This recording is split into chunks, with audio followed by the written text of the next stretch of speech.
I have arrived. I'm Oh, sorry I'm late. awesome. Oh, no, you're good, bro. You're good.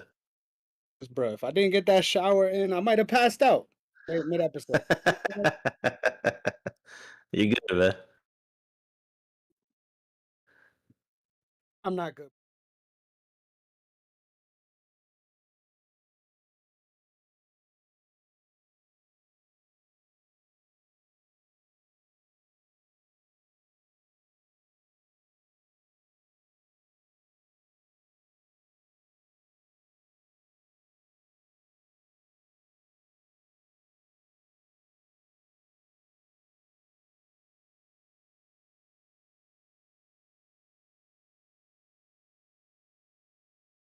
Listen, we just keeping it real here. I got my beer ready.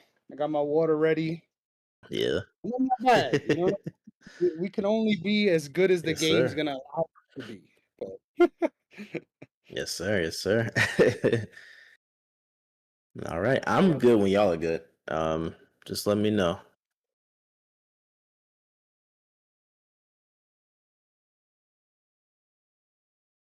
Gotcha.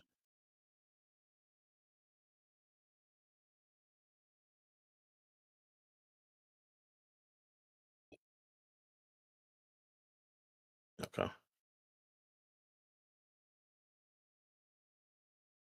yep. Yes, sir. One play. It's going to be an emotional game with so much at stake. I think that's the best part about it, and that's why everybody is so locked in. Yes, sir. Yes, I see it now. If Did you All guys right. do a told countdown me yet, or are we decades still? ago that I'd have this opportunity to Countdown play was this going. I game, think we're live now. Oh, we are already live. Welcome back, Yeah. ladies hard and work that I put gentlemen, in the game, boys and the girls. blessing You that are it is on to the be able to sidelines play in this with the position. Sideline Guys for another live edition of the TSG show. Of course, I'm with my guy Derek once again. Derek, why don't you let the people know off the top where they can find you? Yes, sir. If you want to follow me, it's at Derek underscore OTS. That's DERRICK, the black way to spell it. You heard the man, and you can follow me and Negron MMA on TikTok and Twitter, as well as Chris Negron underscore on Instagram. Make sure you're following the brand at OTS Media Co. on all social media platforms, OTS Media on YouTube, so you never miss all of the dope stuff we got coming your way. And I'm in shambles right now, right? We could start right Yeah. off the top with that. Let's go We're at it. 0 we're 0-2 in our live stream endeavors so far, but hey, gotta go 1-2 at some point, and today's the day. Game 7. I'm gonna be living and dying, Derek. I'm letting you know. I'm gonna be cutting you off even more than last time. I'm sorry. It's all good. It's all good. Hey, bro, listen. Like I told you, you've got my respect because there's no way I'd be doing this anyway if the Celtics were in it. So the fact that you're even willing to do this is crazy to me. But you got my respect, bro. So cut me off if you need to cut me off. It's perfectly fine. Hey, shout out to Teddy Atlas. We got 48 minutes to make life fair. How about that? And Yeah. I'm not ready because life might not be motherfucking fair. How about that? So, Yeah, oof. yeah. Yes, sir. Yes, sir. Well, I know we've got a lot of stuff going on with the finals, game 7, obviously. But we've got some news that just popped up a few hours ago. Kevin Durant has been traded to the Houston Rockets for Jalen Green, Dylan Brooks, which I could tell Dylan Brooks is on his way out the door after after the way their season ended, bro. But Dylan Brooks, he got the number 10 pick and for this draft, and I believe it was 4 picks, 4 second round picks after that. So, what are your thoughts on the trade, wins, losses, or who wins and who loses, or if there is a winner or a loser, and what you think the value was for Durant? Man, I think the winner, no matter what, is Houston because they didn't have to trade back that 27 pick. I think being able to hold on to Phoenix's pick in this deal, I think that was the original thing that sort Hmm. of was pushing it further along. Being Yeah. able to hold on to that pick for development in the futures. just in case this whole KD thing bottoms out, right? Like that's a great contingent plan to have in the future. And then as far as the value, like it's a little tough, right? If I'm being honest, I think I have been a little higher on Jalen Green than most, and I think the playoff Hmm. run shows why people feel differently than I do. And hey, I think expanded role or not, I don't think we see him start in Phoenix. Shout out to the Bomberos, you know what I'm saying? New York City in the Yeah. building. But yeah, I think no matter what happens, I think they're gonna end up moving him too, because I just don't really see how he fits in with that squad. So Yeah, yeah. That I mean, let me correct myself. It was 5 second round picks. But I don't see Jalen Green staying there either, because reports came out. Bradley Beal was actually they're looking at trading Bradley Beal, and no one's taking that contract on.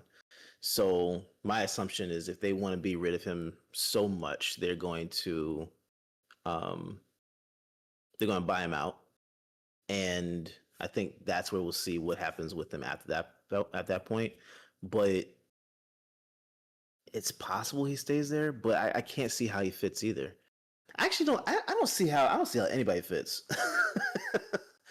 actually, I think Dylan Brooks is the only one that makes sense, just because how say for what it is, how pussy they played last year, right? Yeah. Like they were playing very much so Yeah. not Yeah. interested or engaged on the defensive side of the ball, and I think having Yeah. someone like Brooks, just for that, right, just to hold people accountable, I think will serve them well. Mm-hmm. I think he might actually be in the short term sort of the biggest anchor from them coming out of this trade, because I think whatever they end up getting for that 10th pick, whether or not they re-roll it with another asset to try to move up a little higher or whatever they end up doing, you still Yeah. kind of don't count on that young player this year, right? So I'm pretty sure if there is a cornerstone piece in this, it is Dylan Brooks, which is kind of crazy That's to wild. imagine it in this way. But Yeah. honestly, though, Houston gets the scorer they need, and it reminds me a lot of, we were talking about this last live, right? The Mm. team that they build defensively around KD when we made the finals, I think is very similar, right? You got your wing Yeah. defender, you got your post defenders, and now you get to sort of let him be freed up to do what he has to do on the offensive end. So I think it's a great fit in that way. Obviously, lost a Mhm. little bit of firepower, which all things considered throughout that playoff run they lacked anyway, Anyway. right? So Yes. they're gonna Yes. need KD to do a lot, and I think Fred Van Vliet, if anyone, is gonna really benefit from having KD, because gonna have a little bit more room to shoot, I would imagine. Yeah. Yeah. I mean, they're gonna be nice. They're gonna be nice next year. Durant, Thompson, um, Shingun. That trio right there is gonna be fun to watch anyway. Um, I just kind of wonder what they're gonna do. I can't imagine they're not gonna do anything else for their bench. So I would assume there's gonna be like maybe another small move after this or after the draft, something like that. But I- Houston is gonna be nice next year. On Yeah, paper, they should be really nice next year. Fun to watch anyway. Um, yeah. Honestly, the most, I don't know, weird thing about it is, like, you could say that both teams that made the big moves, the Magic and now Houston, could end up in a yeah. position where you made this big splash and then it didn't turn out the way you needed it to. And I think Uh-huh. more so Houston than the Magic, they really need this to work out this year, especially this is sort of pushing all in. And I think once again, they're the big winners because they didn't have to give up on none of their young assets either. I think a lot of those young Yeah. guys ended up getting sort of forced out of the rotation under Ime, which is understandable considering what they were trying to Yeah. accomplish. But you want to have those guys building in the background, right? Regardless of whatever you're trying to build to contend with today. So Hmm. overall, you made yourself way better, while also keeping your eye on the future as far as what you're trying to build. I can't hate on it at all, man. No, not at all. Not at all. And I mean, I think they win. To me, they win just by getting Dylan Brooks out of there anyway. So I'm interested in seeing what Houston is able to do, because honestly, even though KD has been that guy, I think he's gonna be able to kind of not take a step back. I think he'll be able to rely more on Thompson and Shingun, and not have to take too much on throughout the season. So that's what I'm looking forward to seeing with him is how much rest he's able to get throughout the year to then go and make a push in the postseason. Because if they're healthy enough, they should be able to be. I mean, they were what, number 2 seed this year, right? I can't imagine they won't be in the top 3. So I'm intrigued. I'm intrigued.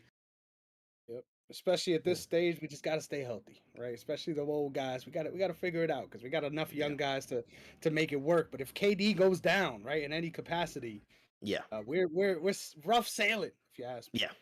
Yeah, most definitely. The buyout market. does is there a team that sticks in your mind if for some reason Bradley Beal,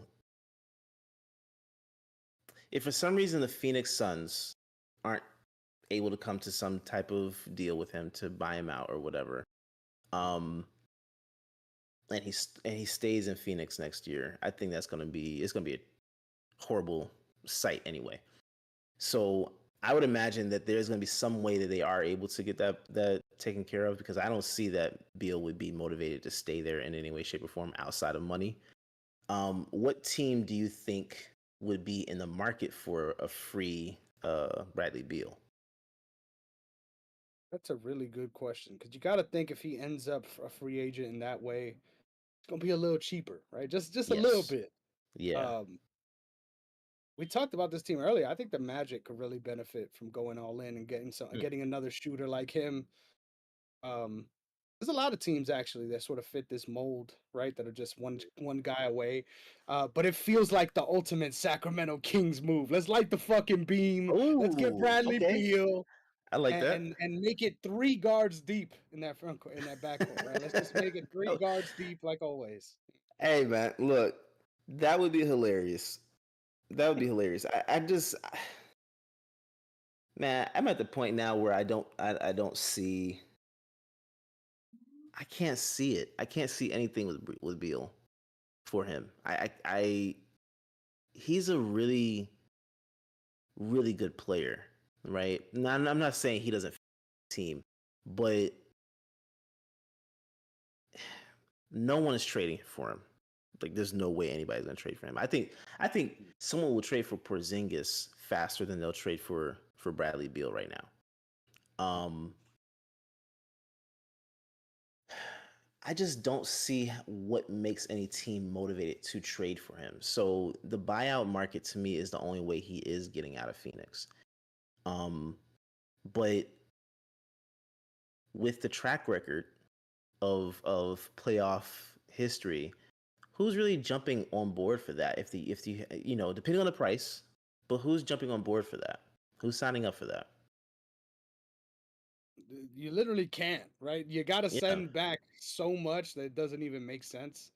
So I yeah, think that's why he ultimately probably just ends up staying in Phoenix. I think that's the yeah. weird part about this whole equation because no matter what, they're not getting excuse me, what the hell, getting rid of Devin Booker, right? He's staying in Phoenix. Oh yeah, So yeah, um, yeah, to me, it seems like they don't have enough ways to make this trade done without absolutely getting fleeced. But even then, you kind of think they might not mind. So I don't know. Maybe a team that has a couple picks to throw around, right, that can make it work. But yeah, I feel like most teams that are looking for those sort of guys just don't have the money to make that work.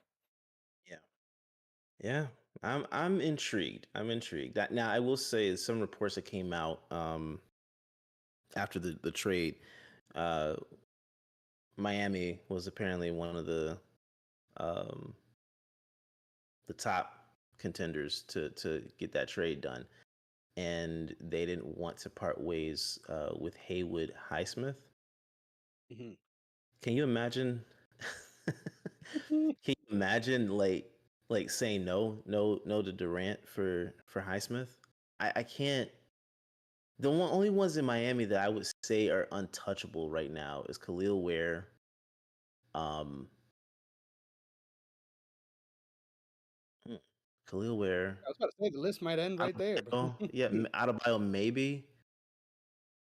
because he might be your highest asset right now, your biggest asset. So Yes. he's a possibility, but I really don't know who else is a untouchable. You know, Hmm. And Highsmith I made think no in this sense to day and me. age, there is no such thing as touchable when your value is good, right? It's the opposite problem that you have with Bradley Beal, right? Like his value is Yeah. great, but because of the contract and everything, that value just tanks. Even if in Yeah. the opposite scenario, though, if the value's there, you can make a deal work. So I think only time will tell. I just find it fascinating because we're getting these trades so early, right? The season isn't even finished. We're gonna be having the draft later this week.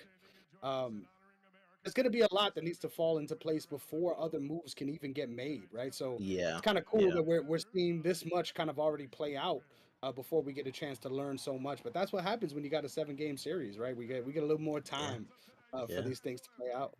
Yeah, but no lie though. They could have waited at least another day for this trade. Like it didn't really have to happen today. It really didn't. I found that very interesting. They made it official while he was at Fanatics Fest. That's wild. Yep, I That's couldn't wild. agree more. Yep. Yeah. Also, it's kind of like a rolling news thing, I would imagine. I feel like it's just like, hey, we got a lot going on. By the time this is all done, we're probably not even going to be talking about this tomorrow. So maybe that was the idea too. Maybe, but Phoenix is one of those teams that, to be honest, they're not trying to do anything anyway. Yep, clearly. Nah, yeah, obviously, like when you're right there on the cusp of being able to win a championship, and you send all your players and the coach that led you there away, you got rid of all the bigger players to go chase this random aged out dream was wild. So I mean, honestly, Phoenix got what they deserved anyway. That was that This that is 2K play on their part. Yeah, yeah, they thought yeah, in my GM. Yeah, yeah. So I'm but I'm I'm not I'm gonna lie. happy When for all them. these moves happened, right? We saw the vision, right? It made sense until on court it completely didn't. Mm-mm. Nah, Yeah. when they traded for Beal, that made no sense to me because you got rid of your bench for one player. Yep. That made no sense to me. I, And he's I already not going knew. anywhere. Clearly, No, that he was fully resistant to any sort of backseat role in that scenario. So yeah. So none of it made sense to me, and I don't know. Ooh, sorry, that just threw me off.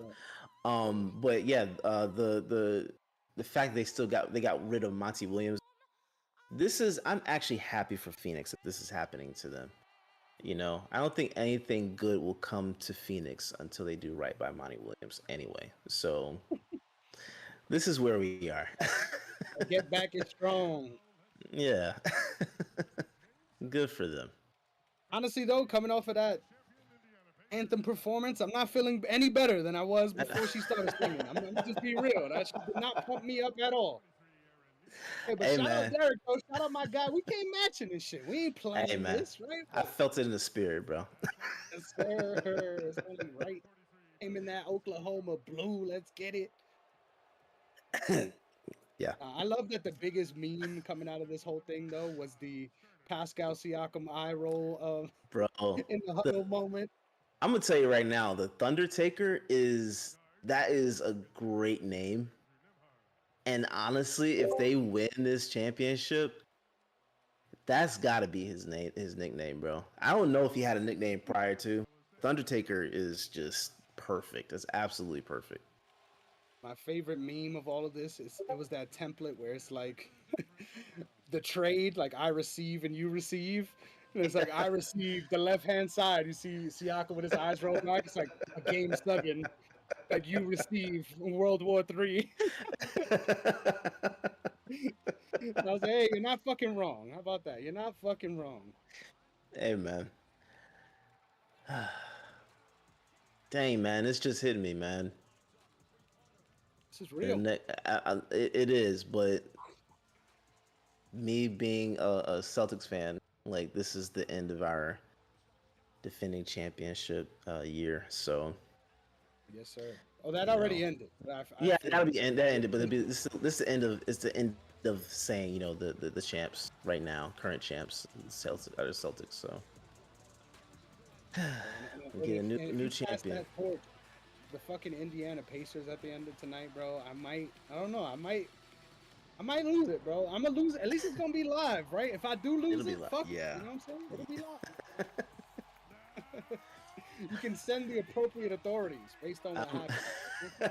I'm praying for you, bro. For real though, we need this TSG to TSG handoff. Okay, that's all I need. Bro, that would actually be fire. I ain't gonna lie. That would be fire. And then it kicks off my title run. Can't wait, man. I need this. I need this on so many levels, bro. I can't have this L twice in my lifetime. I know. I feel you. I feel you.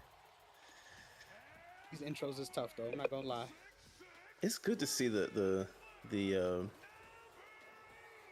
lineup call on the broadcast again. Yes, sir. J Dub looking ready. The bright skinned legend, my guy Hartenstein.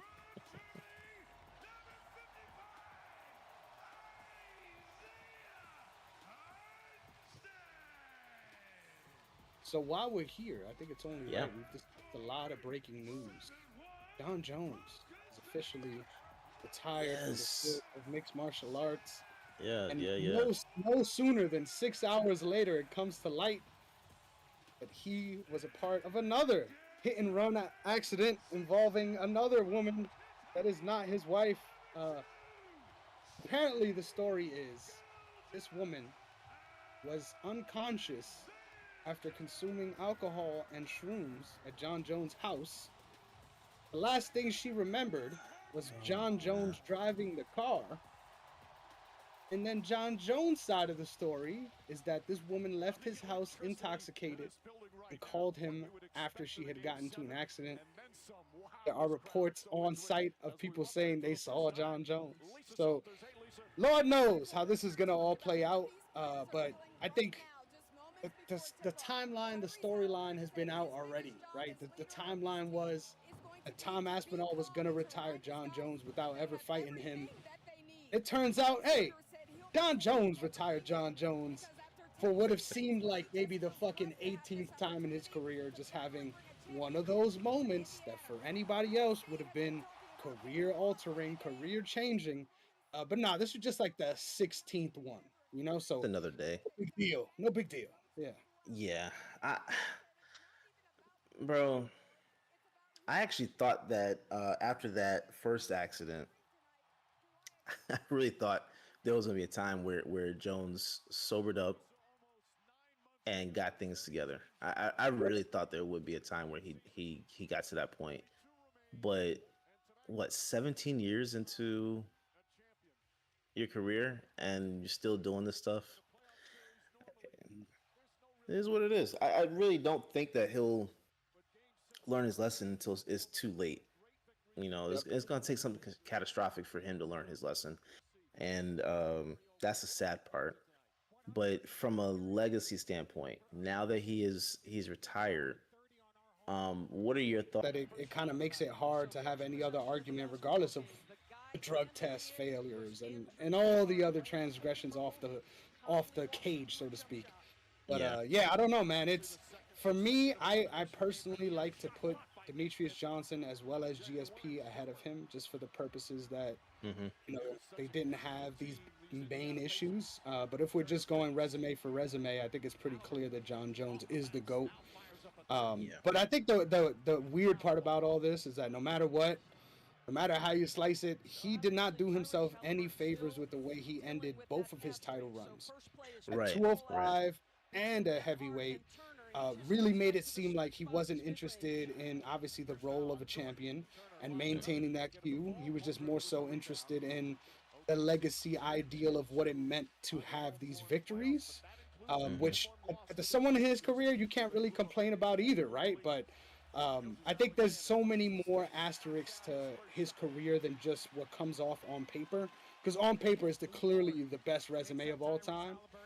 But there's just so much more to the Jon Jones story that I think is still going to be written, right? I want the best for him. I don't want him do something catastrophically stupid that really makes this even worse, but I have no faith that he's not. Like, I'm just being real. If there's anyone that has the ultimate crash out potential, it's the Jones family, period. Bro, all of Specifically them. John Jones. Yeah. Yeah, I really I don't understand it. It's got to be, there has to be a study, man.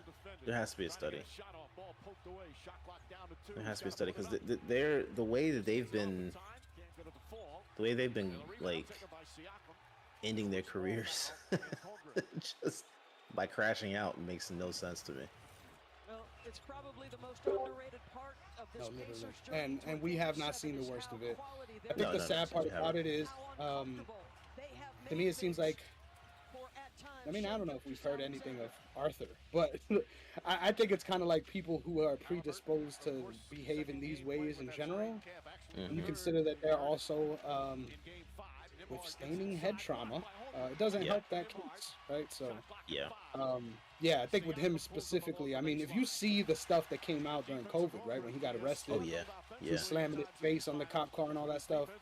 Yeah. That feels very normal, right? Like in his life, when you see those videos, it feels like that is to be expected, and stuff like that is only going to get worse, man. So Yeah. I wish the best for him. I don't want to hear anything negative from him because I think he's been a big black eye on the sport, right? Because of, once again, how his stature in the sport versus all the negative press he brings. But at the end of the day, you can't deny greatness, right? And that's what he is. John Jones is a motherfucking all-time great, no doubt. Yeah. I agree. I agree. Yeah, but I don't like how slow we're starting this game, gotta say. Yeah. Yeah. Getting real stagnant on offense, you know, playing hero ball, which when it works, it works. You love to see it, right? 5-4 now, but I feel like that was a lot of our problem in Game 6 as well. Just It was, and then and not primarily setting on the tone. defense. Yeah, the defense was the biggest issue. Let's go, big There you block. go. Yeah. Second possession in a row, we get a big block. Yeah, we've been due for a check game too, so I'm interested to see how he bounces back today. Yeah. Let's go, Hartenstein. Williams had a brilliant game 5, struggle in game 6. Yeah, everything is a struggle right now. Holmgren against Siakam, Oh, spins, oh, turns, oh. and gets the Bag work, bag work. Abe do be thinking. My guy Abe Lincoln in the flesh. Dort chasing Halliburton. Good screen set by Siakam. Please. Dort fighting over the screen. Turner thought about it, now puts it on the floor. Little fake, kicks it back out. Pass it Siakam, out. Halliburton, lines Yeah. up Good a pass. long three-pointer. Got it. The passes. Halliburton By the only way, had I to saw play a 23 crazy minutes stat in game about 6 this because of the series. blowout, That the is, way it was. that Indiana has had over 200 more passes than the Oklahoma City Thunder during the course of this series. And I think watching it, it's a stat that definitely makes sense, but I didn't think it would be that big of a Yeah, that's difference, right? So, that's drastic. For the series to be tied, that's drastic. and I think in a game like this, for that to Halliburton just bombing.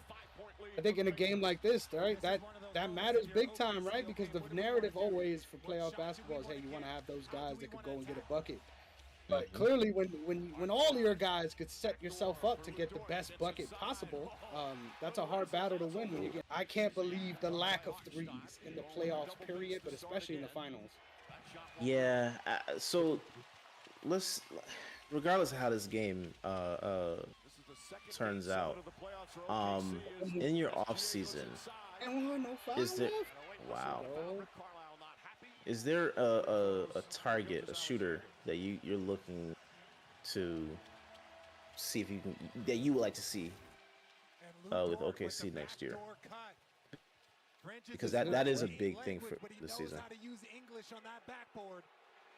yeah, I think it's hard to kind of find those specialist guys in today's day and age. I mean, I considered the Bradley Beal conversation for a second, and then I'm like, yeah, that makes no sense whatsoever. Yeah. So, yeah, I don't know. I feel like you have to invest in the draft, and then also just, I think our next guys are already with us. Like, I firmly believe in that. I think the biggest guys Yeah. that are yet to come, we already drafted them. It's just a matter of putting them in a position to play. But time will tell. I wouldn't mind us signing somebody, but I think Isaiah Joe was that guy for us too, and he sort of fell out of the rotation for a Yeah, bunch he of different. did. Right? I know We got a Kenrich Williams. I don't know if you're interested for Sam Hauser. Yeah, I love a good we could full talk. body contest. You know? Yeah. That one short. Williams tips it. Matherin right there to pick it up. Halliburton tries again. Oh my God. Halliburton hits Somebody it. That kill this man. man. Oh my God. Oh, Haliban. Bro. Hey man, listen. In light of what took place last night, we might need a type of nicknames. Yeah, we're gonna have to switch it up. My bad. We might need to get him a new nickname, man. Offensive rebound by Matherin. That gets them a second shot. And Tyrese, 2 for $1, knocks it down. Whew. That was the same spot too. God dang. 2 for $1 is crazy. Golly. Hey, 14-10 ain't that bad, but 3 threes already, and we have none. How Yeah, nice. yeah.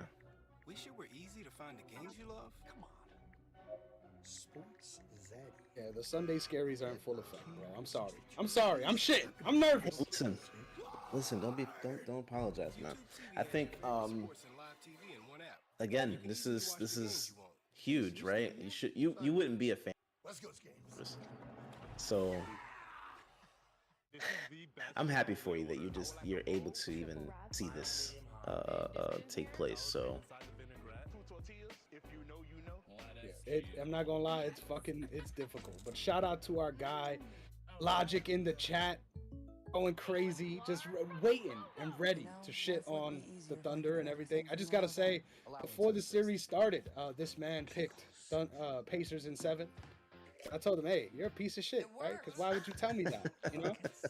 But I gotta respect the foresight, right? Because it's very much so a real possibility, right? So shout out to Logic, shout out to bro. Vision, because clearly he saw the vision. yeah, I didn't give you my prediction either, but I did. That was my prediction too. But I would be happy. A joyful bundle of 3. I'll put it to you like that. I was thinking of gifting one to each of you. But I got AT&T's bundle of 3. yeah, iPhone the 16 Pro Pacers, with the Apple Pacers Watches for are me, looking an iPad like and an Apple Watch for you. they're applying their pace to the game. You know, I think that's the one thing that of course has gotten the Thunder in the last couple of games. But that again, that's for some reason that's what it is when you're playing the Pacers. They make you play to their pace, no pun intended. But that's what they do. That's what they do. It's very admirable. Yep. Shout out to Logic. He said all pace, no space. Yeah, that's a great way to put it. Great way to put it. Yeah. The all-new 4Runner. Toyota. Let's go. Shout out to Julio too, hopping in the chat on the Twitch side Yeah. of things. Our guy has showed up. Shout out. Excited to have you here. Excited for what's to come, bro. Because I got the Sunday sir. scaries right now. I don't know what to do with myself, but we're gonna survive. We're gonna manage. Hey man, we might have to get Julio in for the Canelo Crawford fight. Oh, I would love that. Hell yeah. That'd be Y'all dope. gotta do that broadcast, man. That'd be nice to Yep, and I know I'm gonna be 100% outwardly rooting for Terrence Crawford, but that's an uphill climb if you ask me. So that should be a fun watch for sure. Yeah, it's gonna be a good one.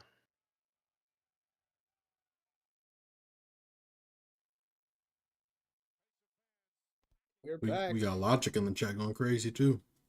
A lot more. Oh yes, sir. Yes, sir. Shout out to our guy Logic. He's gonna be going crazy all night, so I already know. I'm plotting on my demise. Ooh. Logic shout out. says, yep, yeah, he's spitting right now. He said, "How are you doing, Derek? Sorry about what happened to Jason Tatum. What do you think the Celtics should do roster-wise for next season?" SGA to Caruso. So roster wise, I think Caruso with a big shot. Let's go. oh yeah, that was nice. I think roster wise, I think Boston is. I think they're gonna do what people aren't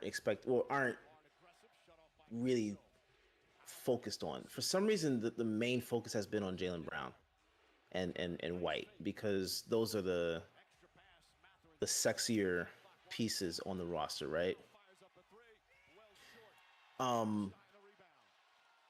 I've been of the mindset that it's going to be Holiday, Porzingis, and those are the ones that are going to likely be on the table. And I really think they could keep Porzingis this year. Excuse me. So I really believe that his way out. I see that taking place more I'm so sorry, than you anything cut out a else. little bit. You said who was on the way out? Holiday. I think Holiday is the one that's going to be leaving. Yeah. My assumption is We talked Porzingis. about that for the Bucks. I think obviously it's not the same scenario, but I still think there is a hit that you're definitely going to be feeling there if he does leave. Yeah. So I believe that too. But I think what the move would end up being is they trade away Holiday, and in some other move they're able to get Marcus Smart back. So your defense stays very much the same. That's my assumption. That's my prediction. I think that's what's going to end up happening. Holiday's gone. Smart comes back. I don't think that Tatum's going to be out all season either. Yeah, there's always hope to hold out for that, but I don't know. I kind of wouldn't count. No. I think he'll be back for the postseason. He'll be healed up, definitely by January, February. But my assumption is that he'll be working his way back between late January to March to make a run in the postseason. That's beautiful. Caruso going crazy. Yeah. This is the Caruso game we have needed. Whew. To answer Logic, because my guy's just locked in right now. You love to see it. He also mentioned, Porzingis being such a big factor in you guys winning the title against the Mavs last season. I think obviously addition by subtraction, everyone's pointing to him, but I think he should be on pace to bounce back no matter what. I think obviously him getting sick, timeline of all of that. I think it'll be silly to sort of sell low, so to speak, considering his value after the playoffs. So I think he still has it in the tank. It's mainly a financial thing. How I'm looking at it, because the one thing, and the Celtics did this in the 80s, bro. Like they should have sold. They should have traded multiple players when they had higher value, and they didn't. Red Auerbach did the emotional move and kept them. So Larry Bird, Kevin McHale, Robert Parrish, like guys like that, he didn't sell high on when he could have, and it didn't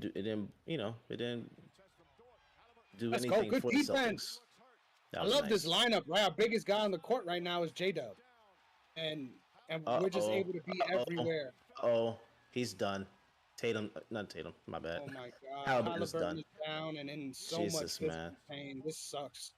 This fucking sucks, right? I didn't want this bro. to happen in any capacity. Let's look at it because I didn't Same get to leg. see. He went out. Just push off. That sucks, man. Yep, and you see the ripple in the calf. Oof. Jesus, bro. He knows, right? He knows immediately. That's it. Hopefully, this is something that he's able to get back this game from. But yeah, that looked really, really bad. Dang, man. Game 7. You don't want to see that. Yeah, that sucks. You do not want to see that. Not for nothing, it felt like peak basketball, right? We're getting peak basketball from both teams right now, and then it happens. It sucks, man. Yeah. I will say, I think that man, even if Jesus, bro, we already know what it likely could be, right? Prayerfully, it's not, but I'm pretty sure we've seen enough of those to know what that is. Yeah, man. He's likely not going to come back this game. So Siakam's he's going to have to just take over. Yeah, big time. This is game 7, bro. So, it's all or Who nothing. needs to figure this out too? Miles Turner. I think Miles Turner has not been from in this series big time. I agree. I mean, you don't want to see it happen like but this is the moment where taking over is the best outcome for you. So, Mhm. man, Jesus. Ah, this sucks though, man. This really does suck. I hope that we get good news, but yeah, that looked terrible. That looked Yeah. fucking terrible. Yeah. You could use a big financial friend.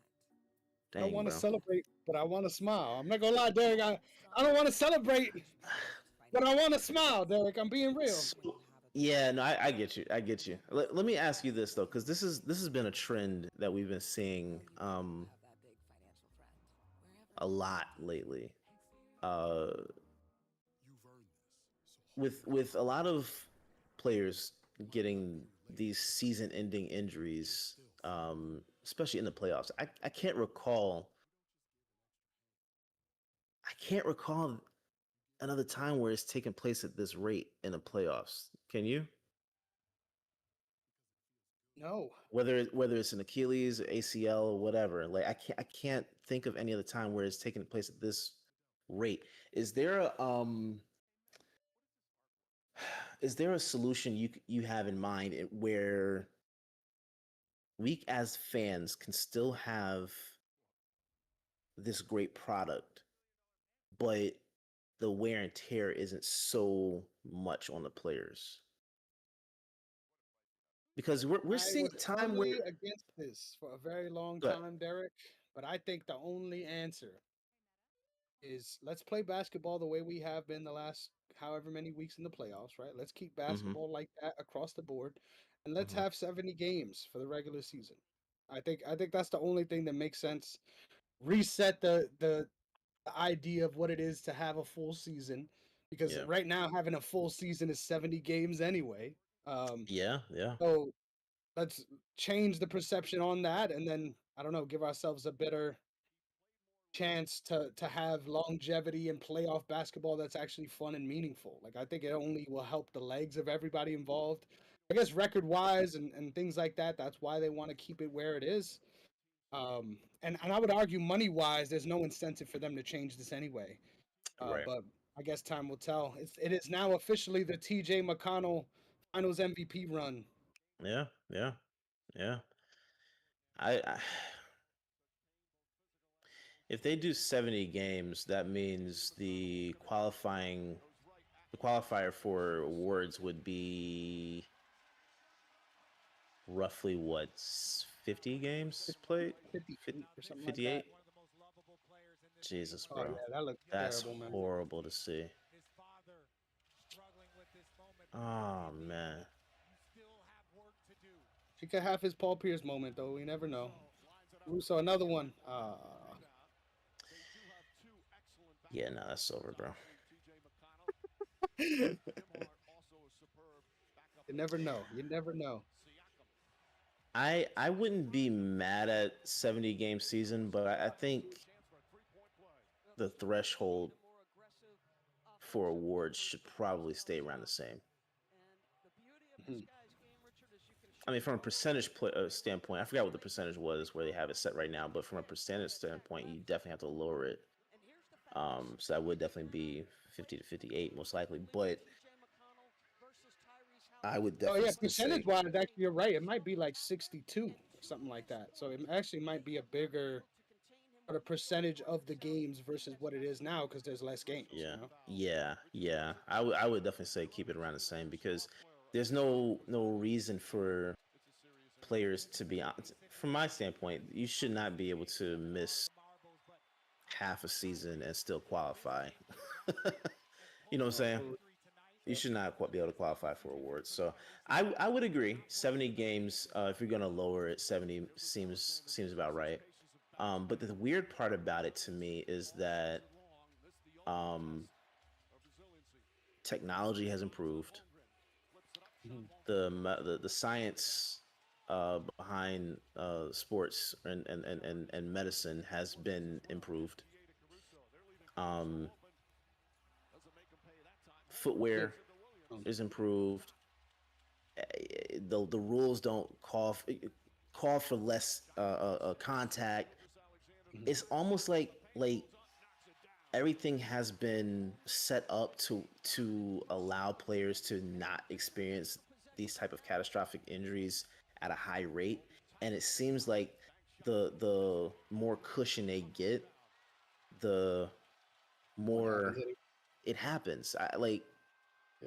It's the weirdest thing. It's the weirdest thing because growing up, I do not remember hearing or seeing this many injuries take place. I mean, and we also had blood clots and all kind of crazy shit in this. Yeah, so there's a lot of things going on. Yeah. Yeah. I'm. It's so weird. I would really love to know what is going on that's doing this. I mean, maybe there is something to what it means to be in NBA shape, right? And for sure, how long that window is. I don't know. For sure. Siakam is just like, get in my backpack. Yeah. Let's do this together.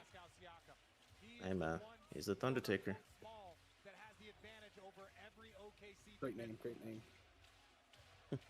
extend the defense out. Mathurin now backs off on Gilgeous-Alexander. Drives on him, step back. Excellent defense. Has to force up a contested shot. Mathurin played him beautifully.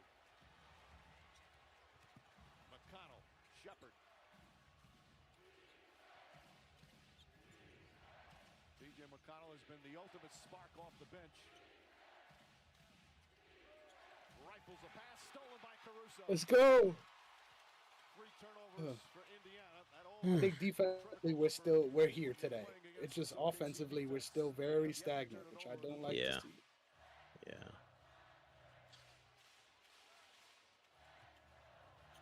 Williams behind the back. It's a little fancy. Wallace now. Shot clock winding down. He's got to put it up. And just gets it off in time, but it did not. That was nasty. So there's their first turnover on a 24-second Love to see it. Love to see it. And Siakam, we talk about the size advantage that he has. You have Chet Holmgren guarding him, but Chet Holmgren is not in a great position to do. Logic said he played 55 or 60 minimum if they shortened to 70. Yeah. Yeah. That makes sense. Yeah. Doris, this is an Indiana team that shares the ball well. Everybody scores. Everybody contributes. Such a great passing team. But as Siakam, does he have to look to be more aggressive than normal? Excuse me. That little jumper, man, has been absolutely unguardable. So yeah. Felt good to see one miss just there. Holy. There we go. One of my favorite guys to shoot. I don't even care if he missed, bro. Every time he shoots, I'm like, hey, that's going in. I believe in it. I like him. I just that haircut is disgusting to me, bro. I hate that style.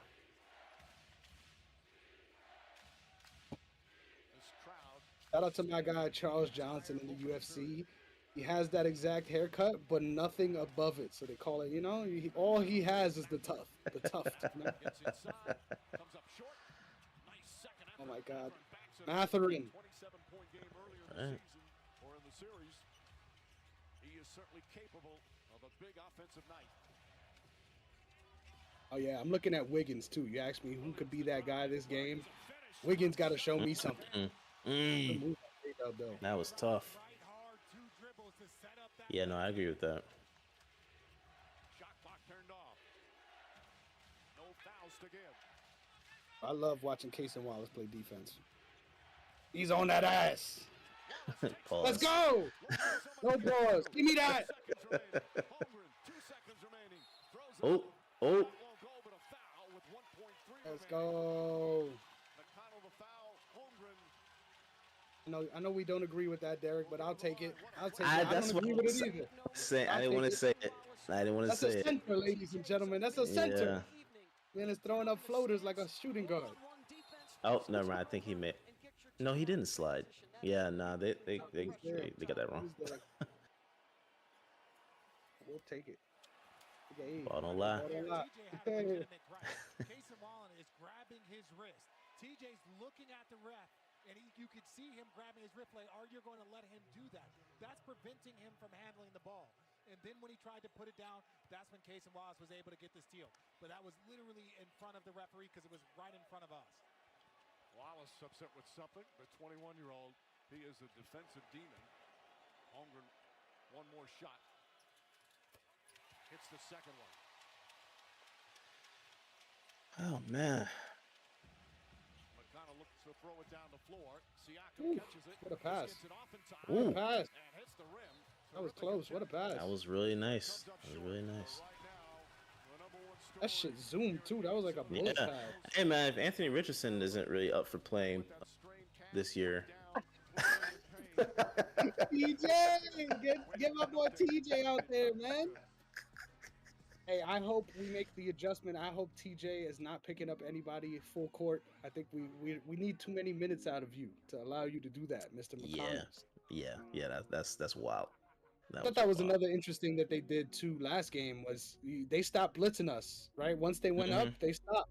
They sort of played full backcourt defense and just let everything develop, and it really worked into their favor once they had that lead. So yeah, adjustments from Carlisle have been amazing. I gotta say, one of probably the best equipped coach to be facing in a series like this with those kind of guys.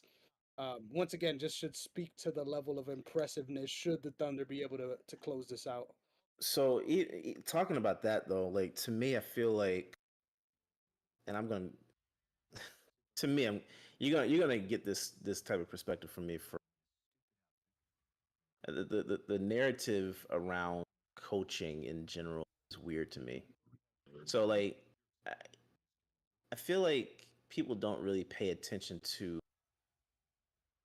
And I'm talking about like analysts on ESPN and FS1, all that. Like, I feel like they don't pay attention to the adjustments from referees. All they do is pay attention to who's on the sideline, the name, and who's on the roster.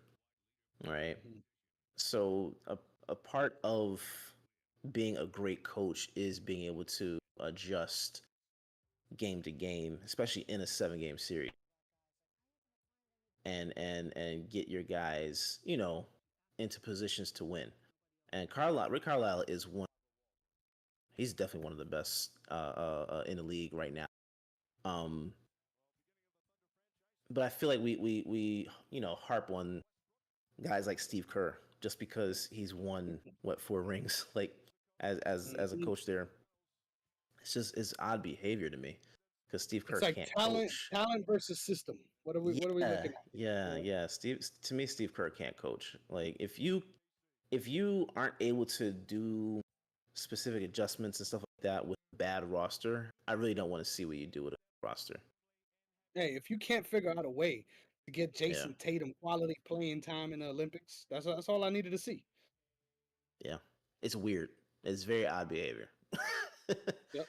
It's very odd behavior. So yeah, for me, that's that's one of the things that I'm very annoyed when it comes to the coaching in general.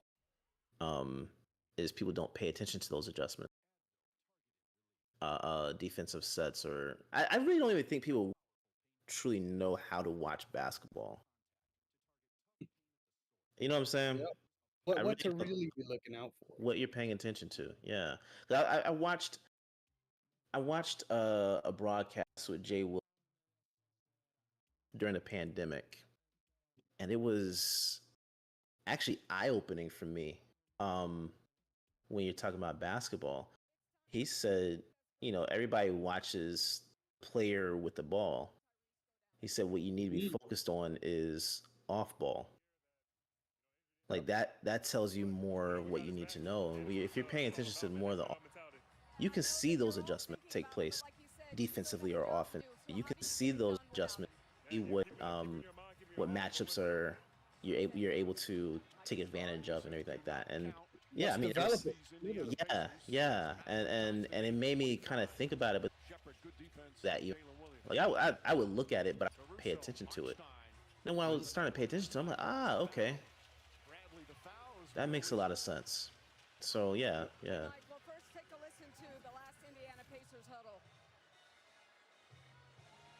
You could see Pascal Siakam just trying to rally his guys, telling them we're still in this, despite their heartbreak, telling them, look, we can't keep forcing the ball. Gotta move the I'm so fucking nervous, Derek. I'm sorry. I had a lot more to say last game, bro. I had a lot more to say.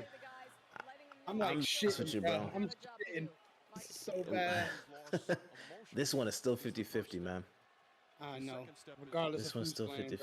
Yeah, certain things that yeah. he does that nobody on the team can do. What Especially These when we're Pacers missing are all of our crazy. fucking free Well, it's throws. really the Yeah.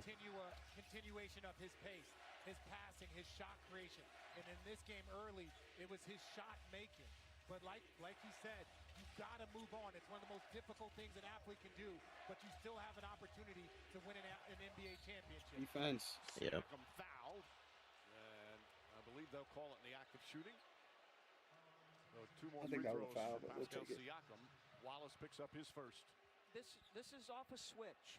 And this is what I was talking about, Mike. When he's got the opportunity in the post, which is where he caught this, and he's got a Right there. small on him, he's got to get something out of it. He gets a couple of free throws, some great Yes. execution. What do you some think body about handling. Scott Foster 16 points, 13 not rebounds. officiating Sixers tonight? so That steady, being so reliable. announced ahead of the Time to game, try it. Free throws and for everyone two is teams. saying, "Yeah, like, duh, there's Your 5-day free more games trial. after this. You don't need Get your favorite Foster sports there." live What do you TV. think about the predictability that there is with Did it for Toronto when the Raptors officiant won it 2019. officials Was the MVP going in? What do you think about that? and has been excellent in his I think in some ways it's human nature almost. I feel like it's hard to not develop a style at whatever you do in life, right? I think that's just you being transparent. At the same time though, when everything that is expected is negative, right? And is the opposite of quality refereeing, that it's a problem. But clearly he's still high regarded.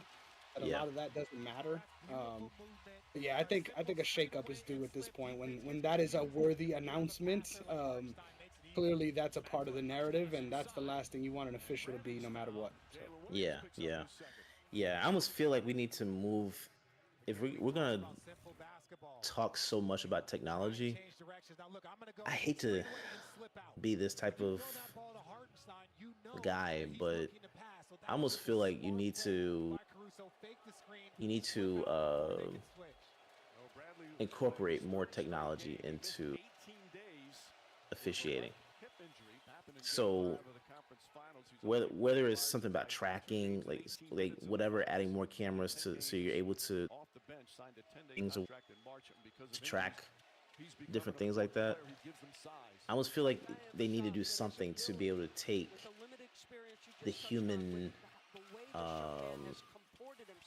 element out of that. We need to get something where it doesn't feel like this is set up, especially when you've already had referees in your history that have been found. That was beautiful. That have been found to, fix these games and bet on them and stuff like that. I feel like there's accountability on that end to take that away from it. That was beautiful. It's very close, but I don't think they always, if you don't have that wasn't a shooting foul. as you go up, they'll put it on the side. Oh, what a move! We'll take it. Russo got that green light. Oh shit, that shit looked amazing. It did. He airballed it. It did. I hate when that shit happens to me too, where it feels so good coming out of your hand, and then you just break. OKC will take it out of bounds. That little kid I told you I played against years ago. That's the top shot against him. He's on that ass, yeah. But again, I was I've been playing for 2 hours, man. Well, I've been playing a lot of pickup lately. I've been shout out to my guy Julio in the chat. You came up in conversation because I went to go play ball with Adama and Oliver the other day, and you ended up coming up. So love and support your way from those guys too. But it was dope to go out there and play ball again. And not for nothing, I got my ass bust. So to lay it out, right? We were playing, no pause. We was playing 2v2. It was me and my cousin versus two of my friends from high school. And the first game we ended up losing. Second game we ended up winning. I did much better that game. I had 3 threes to sort of end the game and win the game for us. Nice. And in the third game we were up 9-2 and fucking lost 11-9 because Adama just took over. So shout out to Adama Dang, bro. Motherfucker just took over, bro. So that was hard to swallow. No pause. As an elevator, because I'm like, man, if I had my fitness, right? If I wasn't so thick right now, I might have been able to prevent this. But yeah, what a run for Adam, a shout out. And now, honestly, it made me want to lock in. It made me want to be Yeah. in a situation where the next time I need to fucking ring that bell. I can't. Okay, so I'm hyped. Shout out to the basketball journey. Gotta play ball more. Yeah, man. And they keep showing the injury. Stop it, It's guys. alright. Stop it. That they just announced it's official. He's not returning. I mean, we knew that. We knew that.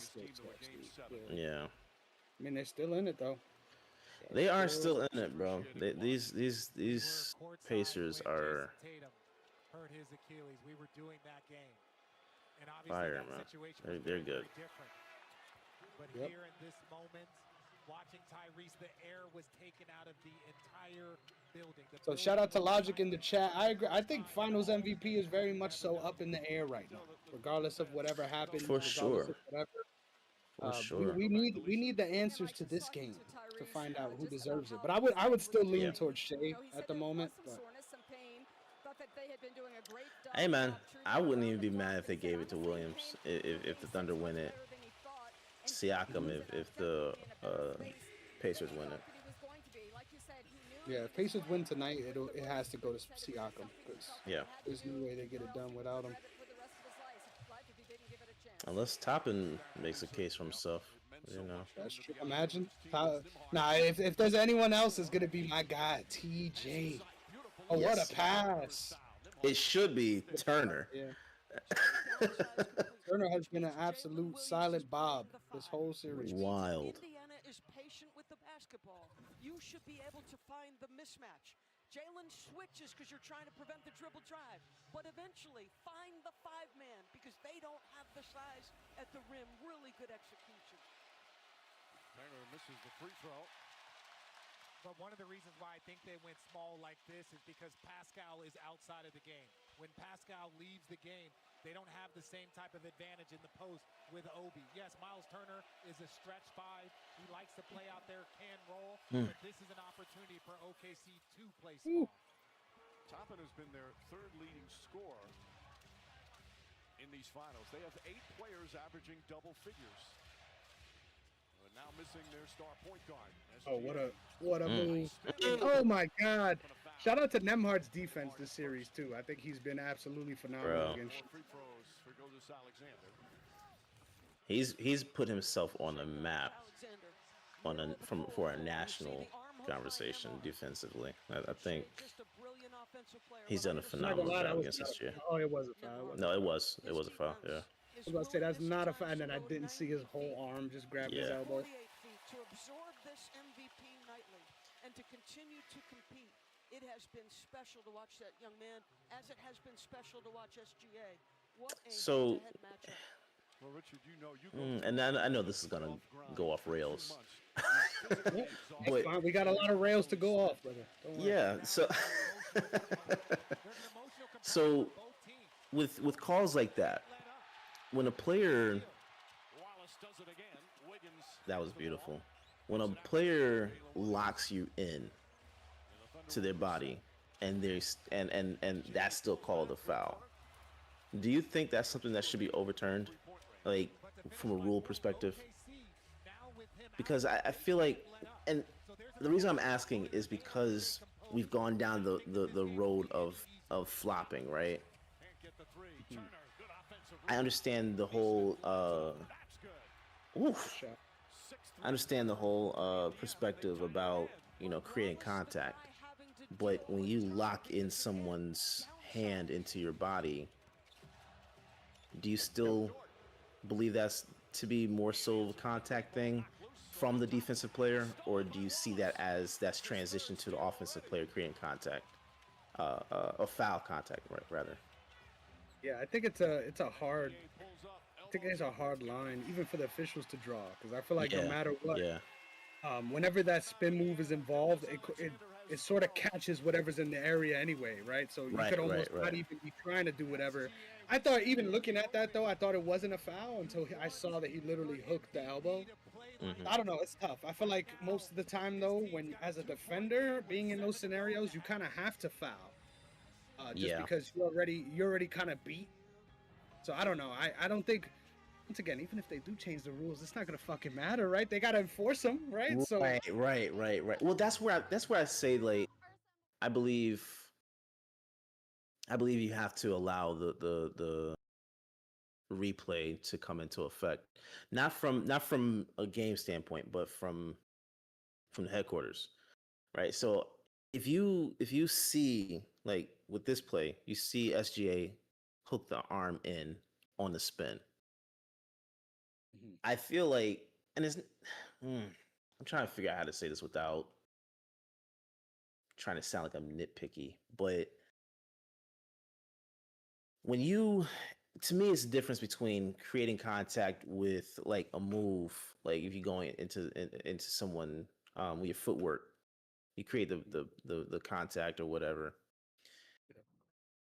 That's a hold, like that's offensively holding, right?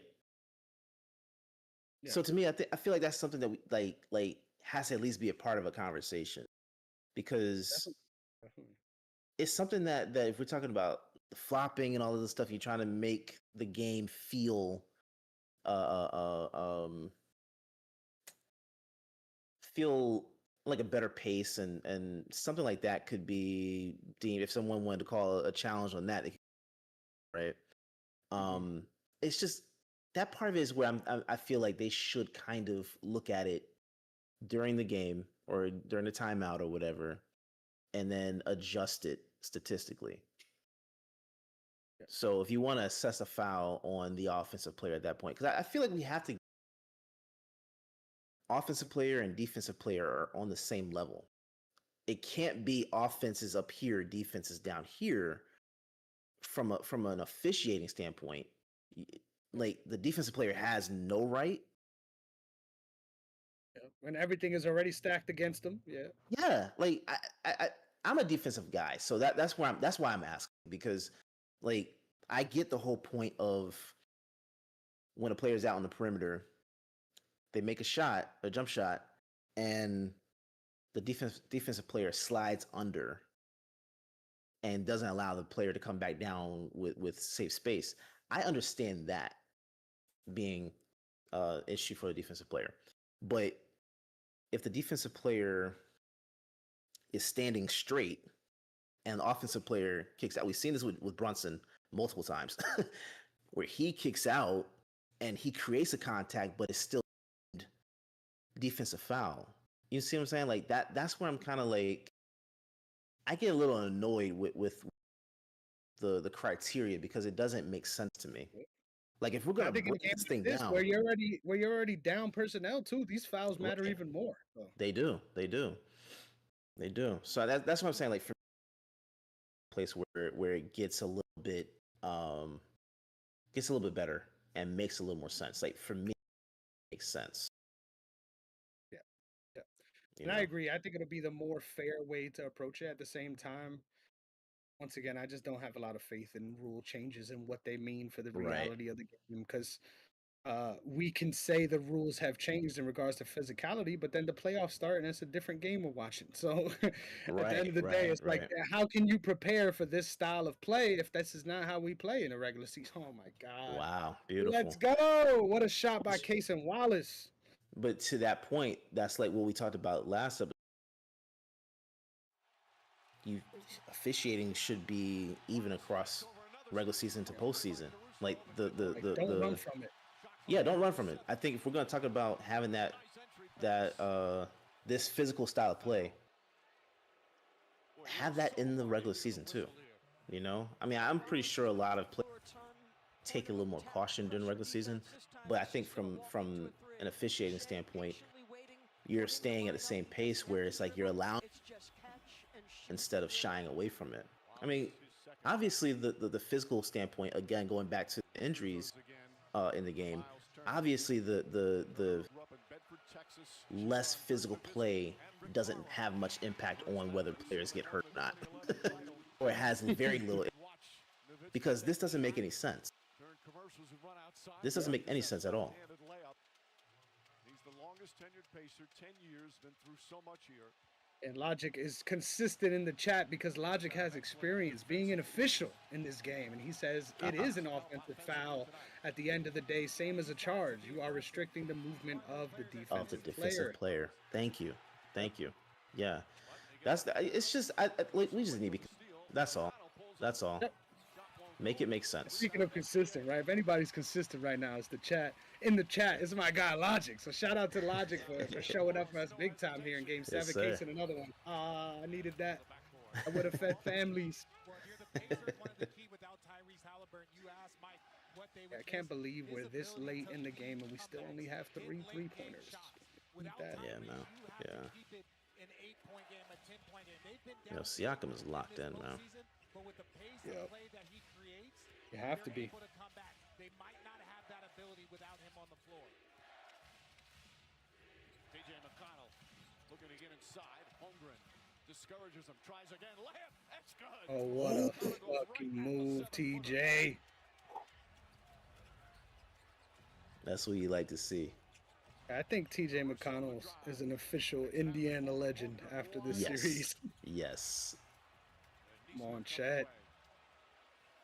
OKC struggling from 3 again. And literally living with our threes, and we can't punish him for it. What a move! There you go, right back at it. There's the run. Their resilience is absolutely incredible. You've got to sustain the this is one heck of a game still, all things considered. And I hate this too because if we do win, right? Once again, I say if, because nothing is guaranteed in this life. I think the narrative is going to be, oh, but if Tyrese was there, I would have lost. And I think if this game is at any way close, that's going to be the storyline. Yeah, if there's a blowout, yeah. I don't see a blowout happening. I think this game is going to stay right at this pace all the way through. No, but I'm saying that's why it's going to feed into that narrative, right? People are going to say if he was here, if it was close without him, imagine if he was on the court. That's going to be the idea. I mean, yeah, I mean, depends. We've seen multiple games in this series already where he wasn't there offensively, right? Now, like for me, I pay attention to more than just offense. I pay attention to your ability to distribute, your ability to get deflections, blocks, those type of things. How you're setting up screens and everything. For me, it's boring. But I feel like I would look at those elements a little bit more to even think about that type of narrative, and that's just me. But that's why I'm saying being because I mean it could be a thing. It could be. We've seen it already, but I don't think that it's a thing to diminish though, because what you're talking about is more so you feel like the diminished on your end, right? Yeah, exactly. Yeah, I don't think so, because you have to look at more than just one. Mm-hmm. It's not like he wasn't here the other 6 games. You know what I'm saying? And also the story of this run for the Pacers has been how they've been able to get it done with a lot of their guys, right? What was it? Right. I think over 8 players that had 200 points during this entire run, which is crazy to think about. So yeah. But yeah, I think in some ways, no matter what, it's fair, right? Especially if we don't end up winning by 20 plus, which it doesn't look like we are. And it's going to be like, what could he have brought to the table? Which I don't care. Honestly, I kind of felt like coming into this game, all the pressure was on us, right? Like ultimately they were completely free to play however they needed to play. And I think that makes this game very dangerous. It's still nowhere near over. We got a lot of time left and a lot of things that need to be figured out. But yeah, man, I'm sure if we do win by, let's say 7 points or something like that, it's a close game. That's going to be the narrative. People are going to be like, waiting to see what happens moving forward, basically. Yeah, I look. Maybe this show will be one of the shows to lead the charge on changing the narrative with sports in general, right? That's my hope. I think this show could definitely be that, but we just have to do better from our conversations. In general, when it comes to sports, because the idea that you can diminish a champion. Let's say you guys do. The idea that you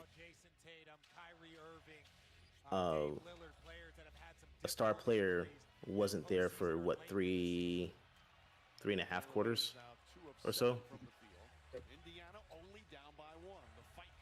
That doesn't make sense to me. He was there for 6 other games. That's when it comes down to the last game, though, like no matter what, the case can't be made. You know what I mean? This is the last game, literally. It can be. But I think it's a lazy thing to do. I agree. But I also can't blame anybody that feels salty about it, because I feel salty about it, and I'm rooting for the opposite team. So Right.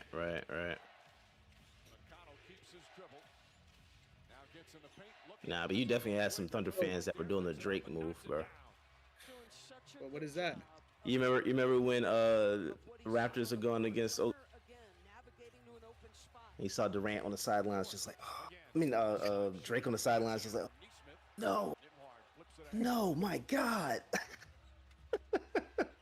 Who could blame him? Literally. Yeah, but it was like, hey, get the championship. So, yeah, I'm pretty sure there are definitely fans that had that type of reaction, though.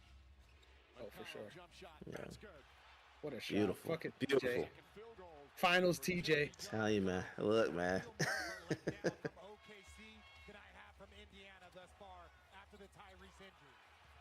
How is that not a foul? Got that. Yep. How is that not a foul? Can we talk about that? I agree. I agree. But again, that's a part of where I think if you had cameras tracking, I feel like it'd be something where you can make a call. And, hey. Yep. Oh, what a block. Wow. What a block. Good help defense. I think that's the problem, though. It's just so fucking straightforward. Like, it's so It is transparent on what we're doing.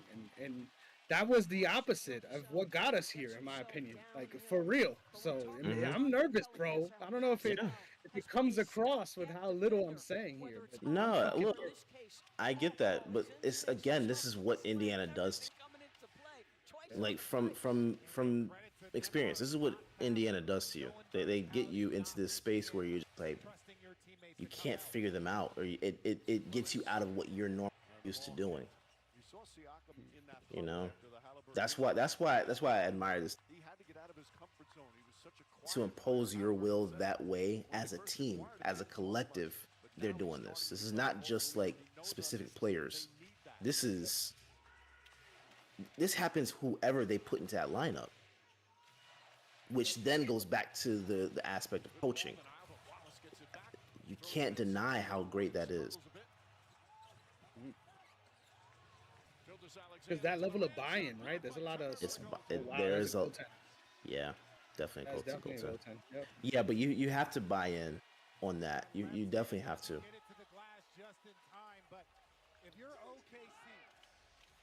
Ooh. What a series! What a game! Amount of lead changes in this quarter alone. Yeah. I knew this was gonna be an ugly game, though. Missed 2 weeks with tendonitis. He was rubbing it on the bench a short time ago. SGA splits the defense. Kicks What a move. There's Williams on the bounce.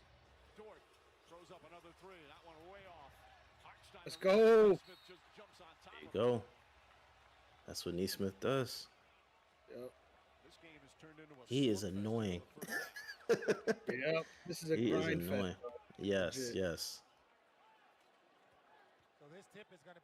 Shout out to my cat as well. She's been making herself heard. I don't know if you guys can hear her, but holy, she's been screaming this whole quarter. God dang. Obviously, OKC has the height advantage here. Got to tip it directly to a teammate. This is interesting. It's Neesmith and Hartenstein. It's like no matter what, Hartenstein win this tip, right? Question Yeah. mark. And he almost does. And he doesn't. Wow. Gotta give it to him. What's the Gotta give it to strategy him. there? What was the strategy there? I think he saw, not for nothing, that he got such a bounce that it was like, hey, just put it out of bounds, I guess. I don't know. Yeah, I don't get that. That was that ego. That was that I can't let this little man beat me in the jump. Yeah. That's exactly what that was. Fucking And Ben there's a- Mathurin, bro. There's something about this stream and Ben Mathurin. I don't know exactly what it is. But Yeah. So I kind of wonder. what's that? Mm, What the fuck was that? Sorry, go ahead. no, speaking of the buy-in aspect of the Pacers to what Carlisle's got going on, I kind of wonder what things would have been like if Dallas kept him. Carlisle. Yep. I wonder what they would have been like, even if you still have the same roster reconstructions over the last. I kind of still wonder what they would have been like with him coaching versus Jason Kidd. Yep, definitely. But I like Jason Kidd too, but I think Carlisle is just on a different level. Yeah, I agree with that. Dang, man. Free throws for Pascal Siakam with 1:28 left. So the Pacers are constantly moving. So finding a body to check out, particularly if you're Wallace, and you're a little outsized there. Pascal just runs from 15, beats him to the spot. Mm. Well, the Pacers have missed 5 free throws. Now he gets 2 free throws. They can't afford to do as Siakam hits that one. That looks so off coming out of his hand, but somehow it went straight. It's the release that of some players you cannot account for. Campaign is the biggest one, at least in the active roster, they're actively playing right now. He's like the biggest one that he pisses me off with how he shoots. Yeah, literally though. That little hesitation though is just like. And it's like a line drive too. Yeah, it's very interesting. I think playing against people that shoot like that on every shot too is just the most frustrating shit ever. Yes. It always looks like it's off. Because you can't time these it. line drives, every time it goes in, I'm just like, bullshit. Like that's literally my response. Every time. Bullshit. Bro, shaking that hit. Oh. Contain this break, please. What was that? Hartenstein? Yeah. Hartenstein recovers. Final minute first half. Nembhard goes right at Hartenstein. Pulls up Defense, but that's his shot. Hey, TJ. Let's go. Nice, Thank nice, you. nice. SGA Hartenstein. One. Wow. Chance to tie it at the free throw line. As Isaiah Hartenstein gets his I will say, even if he's not black, MVP is doing a heavy lift. He's got 14 he got the attitude of a black man, I'll tell you that. number 7. No, I just start laughing because no matter what you say, it's not gonna be good. The facts. It's just something about him, man. Like, hey, I like. Multiple bodies swiping and reaching. He is half black, so much respect to the bright-skinned legend. Shout out. I really need to see his family picture, bro. No, I already have. Look at his pops. I- Full on black. Yeah, full on black, brother. Full on black. What happened? Never mind. That's crazy. Missing the melanin. I don't know exactly where it went. Oh, what a fucking. Nah. Let's go. Wow, they give it called to that. us. Give it to us. They actually called that. He might challenge that one. Was he? Hey, the hell yeah! What is that a challenge? Yeah, never mind. Bro just ran into him. Not. I don't know, bro. That shit works in pickup. You feel me, bro? Yeah. Not in the NBA. He went flying there. because he did run into his path like that. That's what I'm saying. Like I don't know. Okay, you see this right here, this scenario has pissed me off about Thunder basketball for a long time. Ooh. Wow, what a move! I think no matter what, we got a good shot here, so I can't complain. But usually in these scenarios, we're like rushing to get a shot up to get the 2-for-1, and then we end up getting just a shitty shot, not making it, and then really all it is a 1-for-1 at that point. So it's like, just get the best shot possible. And this time, it looks like we did that. So. The entire family is back there with him, his mom, his dad, his brother. He says that he seems to be in good spirits. He's watching the game, and then he's trying to root on his team from back in the locker room. Mike? Thank you, Lisa. His team, though, fighting gallantly here in the second quarter. They're right there, lead down by 1 as we wind down the first half. Gilgeous-Alexander now 16 points, 7 assists, 4 rebounds, and a block. I love that we're the ones full court pressing now. Ties for the most in any game this series. Let's go, Caruso. Nearly identical. No fouls to give here. As Nembhard Wow. calls out something. Nembhard is running this offense. Fires up a 3. Got it. Andrew Nembhard from way downtown. Pacers take the What a lead. shot. Half-court heave. And comes up short. What a shot. Bro, this is I'm going gonna go use to the the bathroom. wire. I'm getting another beer. I'm using the bathroom. Derek, hold it down. 'Cause this shit got my heart pumping right now, Derek. I'm fucking terrified. Oh man, Eric, you there, bro?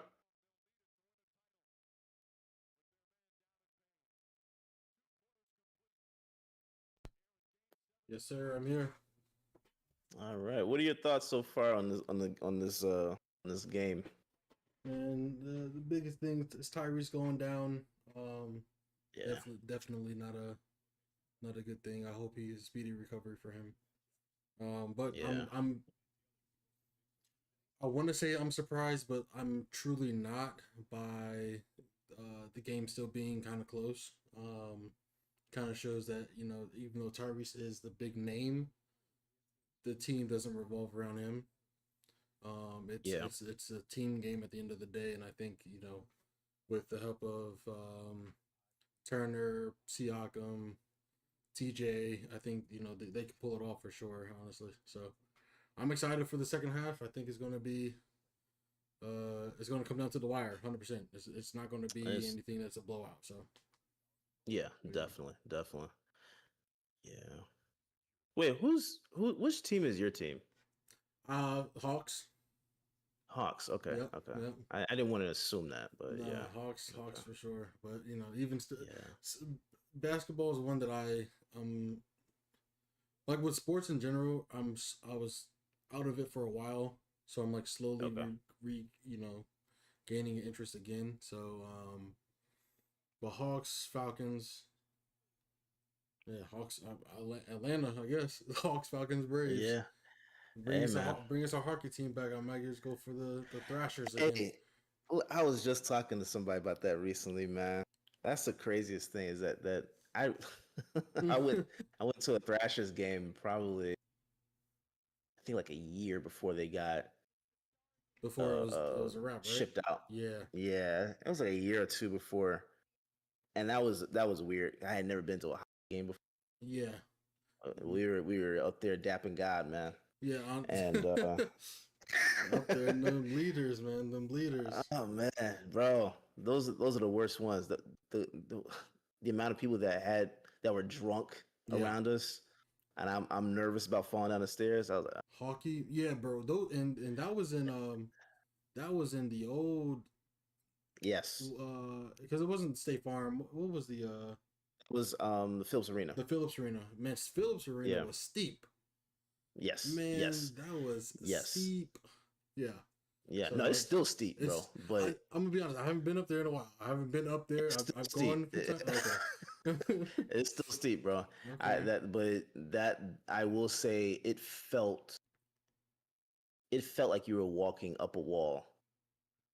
At least back then. Now it's kind of like it feels a little different. I don't know I don't think they changed anything, but I guess maybe it's because I'm older now. I kind of feel But yeah. yeah, then No, it felt like you're walking on the wall. Yeah, I've been to one Thrashers game.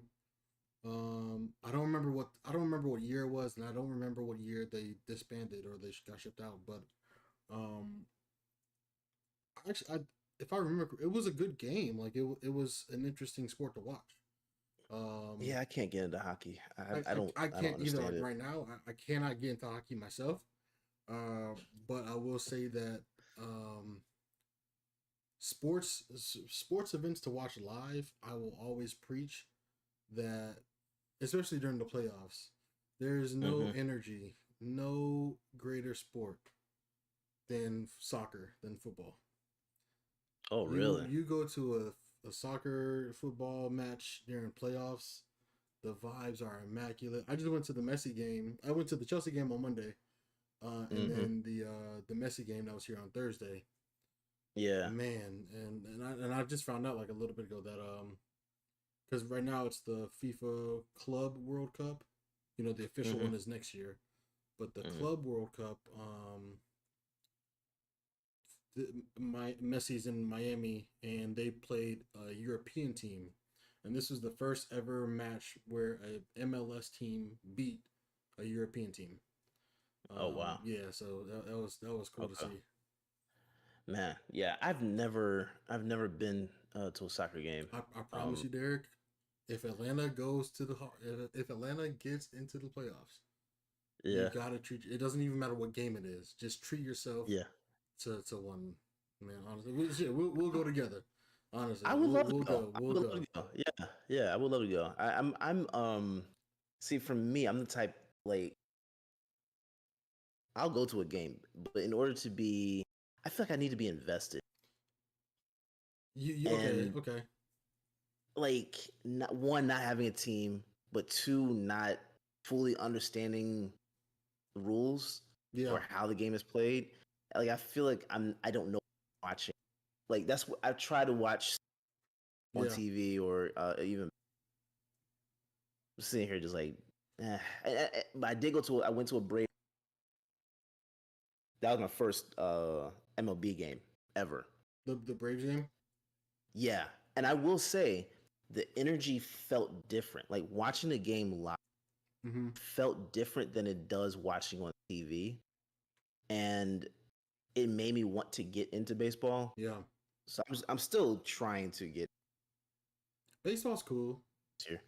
Yeah, but soccer, I want to get into soccer. Man, I really want to get into it. I'm new to soccer myself, fairly new. The last World Cup that was in 2021. That's what got me. That's what my fandom started. Because my girl at the time, she was a big soccer person, massive Messi fan. So she, our group of friends and I, we watched it all together, actually on Discord. We watched it all together. We watched the majority of the matches, and there's just nothing like it, bro. So I'm even excited for next year when the actual World Cup comes. Because some of the games will be hosted in Atlanta, so I'm definitely gonna have to go to those. You know, I still haven't been to the Mercedes-Benz. When? I still haven't been there. Oh, you haven't been? I still haven't been there. Derek, I know, man. I know. I Who's gotta get there. Who's your man. football team? The Eagles. The Eagles, right? Okay, so the Eagles come here. Yeah. You got It's very rare. It's like every other year they come here. So I know the schedules. I haven't seen the schedule yet, but man, you gotta treat yourself. I know. It is. Probably, I haven't been to many stadiums, but I would say the Mercedes-Benz is probably the most beautiful stadium I've ever seen. It looks beautiful, and especially it looks beautiful. Yeah. Especially when that concept, I think they need to do around all stadiums anyway. They do, especially Buffalo. They need to. Buffalo is like number one. Buffalo, Kansas City. The renderings for their the new stadium, doesn't have a roof, and I'm really thrown off about heard- how that came about. I thought I heard. I could be wrong, but I thought I read somewhere where either the front office, the management, whoever owns the team, they prefer that advantage because they're used to playing. Like they're one of the teams that are used to playing in the snow and having that little bit of advantage like that. So they may be that may be the reason why they don't have it, but It's the old school way of thinking, yeah. but it's like I don't know how much like advantage. You really don't have an advantage. Truly. I don't like now for warmer climate teams, I get as, but even like those teams that play in the snow, at least now, right? They're not unless they practice out there all week. They're not really advantage. Yeah, not really. There's no advantage to it. Exactly. I agree. I do agree, but I do like the I do wish that stadiums that are going to be built in the future definitely have some sort of control on what roofing or whatever the case may be, just to have a clear field. It would make sense. Yeah. Wasn't it Buffalo that had the implosion? Was it Buffalo or Minnesota? I think it was Minnesota. Minnesota had the implosion. Yeah. Yeah. Yeah. So. But yeah, man, I'm excited for the rest of this game. Trying to see. Yes. And Lisa Salters has reported that Tyrese Halliburton's father has confirmed that Tyrese has an Achilles injury. Yeah. That's gonna be a tough comeback for sure. Oh yeah, especially later in the season. Mm-hmm. Yeah, 100%. 100%.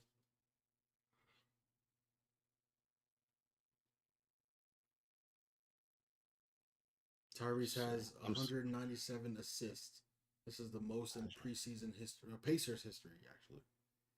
So look, man, he's put himself in that position where he could be like we keep talking about SGA being looked at as the greatest Thunder. I feel like Tyrese is putting himself in viewed as the greatest Pacer. How long do you think he has to pass up Reggie? Because Reggie holds that right now, right? Yep. Reggie holds that right now. Yeah. Well, now with this injury in play, it's gonna take maybe probably 2 or 3 more years before that can really solidify something like that. Like Tatum is already in that conversation of one of the greatest Celtics ever. Statistically and all that stuff. He's already there. So it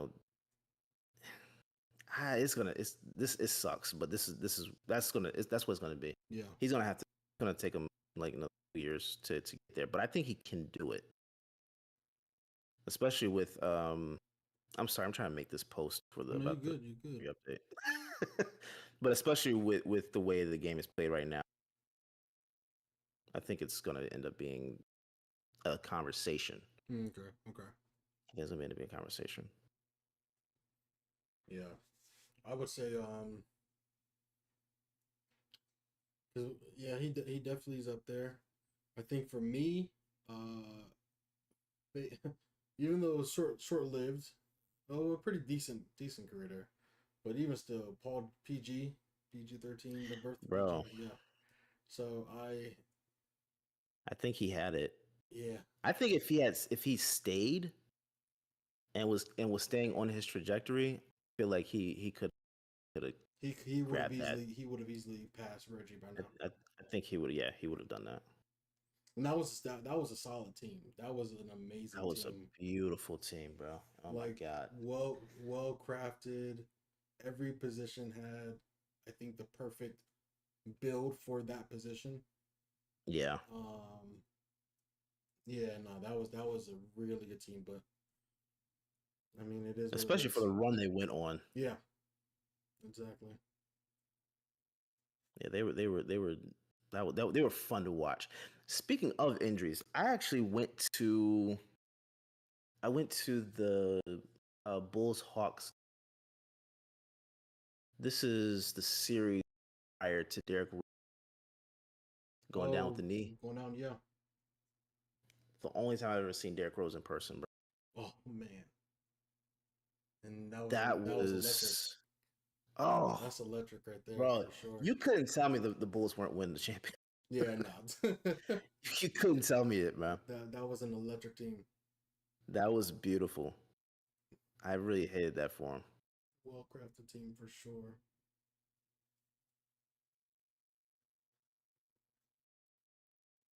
Well crafted. Okay. How you feeling so far about the stream though? What's up? Everything's good? Man, from a stream perspective, this is I will say this is our third one, so we're that flow of things. I am loving it. Yeah, I'm loving it. This is fun. It does feel different from the standpoint of not being able to go back and cut everything. Yeah, it's definitely different. The VOD is just posted up itself, but yeah. What I'd like to get to is a point where, because the video did cut off one time early, but that was I didn't notice that. Yeah, but that was because I'm realizing now, and this is it's live stream, like who cares really, like it's part of the show still, but streaming on TikTok and streaming on YouTube and streaming to Twitch, they have different bit rates. Twitch's bit rate is much higher than YouTube's, so I was trying to find a sweet spot between the middle, and ultimately I think it's best that we just stick to TikTok and YouTube. So moving forward, our next time we stream, I think we're going to get to that point where we're just because right now we're on TikTok and we're on Facebook. That's it, not Twitch at all, and it's been running smoothly. I'm liking what we have so far. Sounds good. Welcome back to Chris. Back. Yeah, sorry I took so long. Oh, you good, man? Nah, you good, bro. You good. Open it up with Derek. Yes, sir. Yes, sir. I heard on the stream that you're an Atlanta Hawks fan. I'm really sorry to hear that, Eric. Hey, I've heard that many times. I'm cool with it. At this point, I can't even combat it. Like, there's so many frustrations.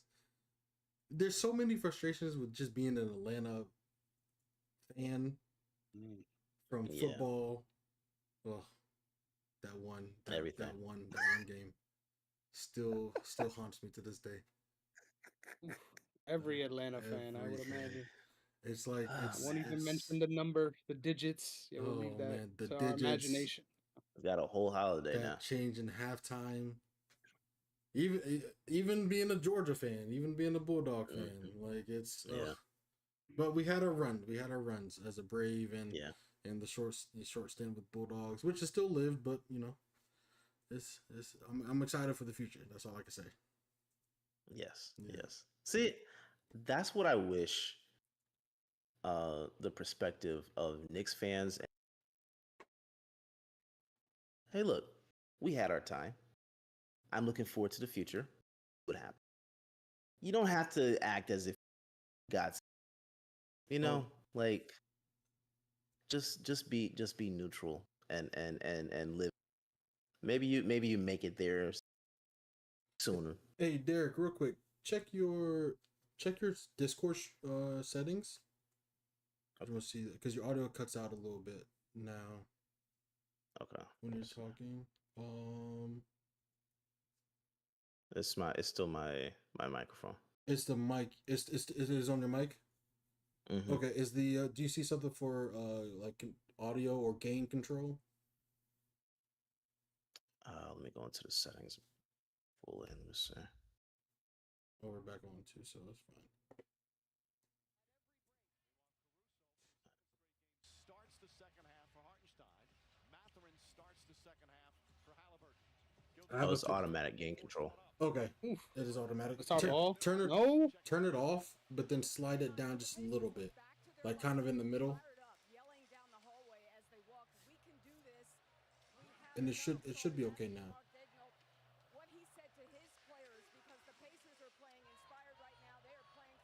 the input volume, slide that down to 50.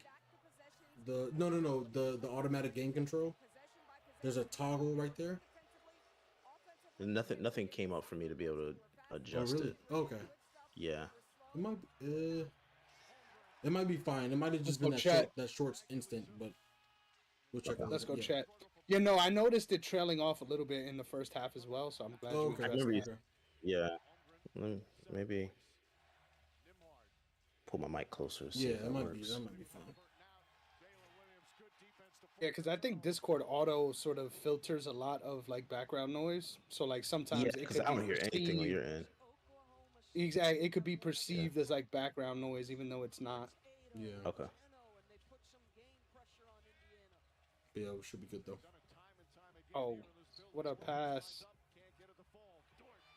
Oh, let's go! Big rebound.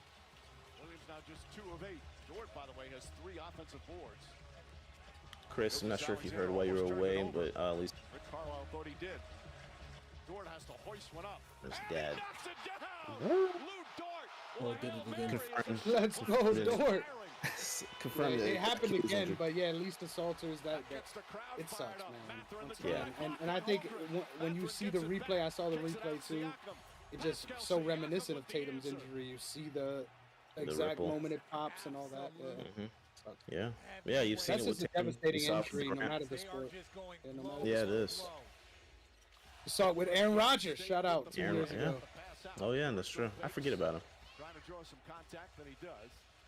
Neesmith will pick up the personal. That's Speaking of, how do you feel about him with the Steelers? Oh, this is the we never biggest discussed secret, that. right? We knew this was happening for months. Yeah. now. Yeah. I love it for me as a Ravens fan, just because I think it's going to be leading to a lot of disappointment for them.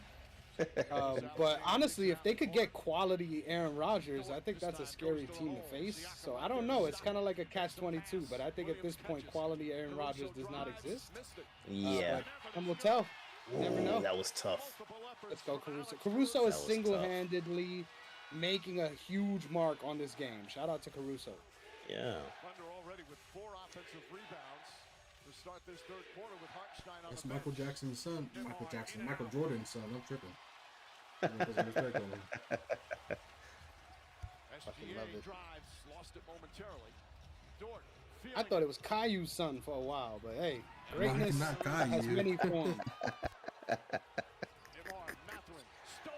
Caillou What a is steal! crazy. Let's go! Williams gets inside. Mathurin got a Get piece foul, of it. ref. Williams still One. How did he put that in? Timeout Pacers to lead up to 5. Shout out to Mike Breen. That's how I had just shorty 2. How did he put that in? That's how I had a 2, man. Let's go, Mike Breen. Little turnover, one-on-one battle. I don't know how he finishes this. Backside help from Mathurin. Yo. Yo, shout out to Logic. I agree. I wonder what the locker room was like, because the guys came out hungry. The guys came out ready in the second half. Real quick, I'm gonna take a fast break. I'll be right back. You're good. Do your thing, man. I took more than a fast break, so please take your time. Me and Eric are good to hold down the ship at a moment's notice, anytime.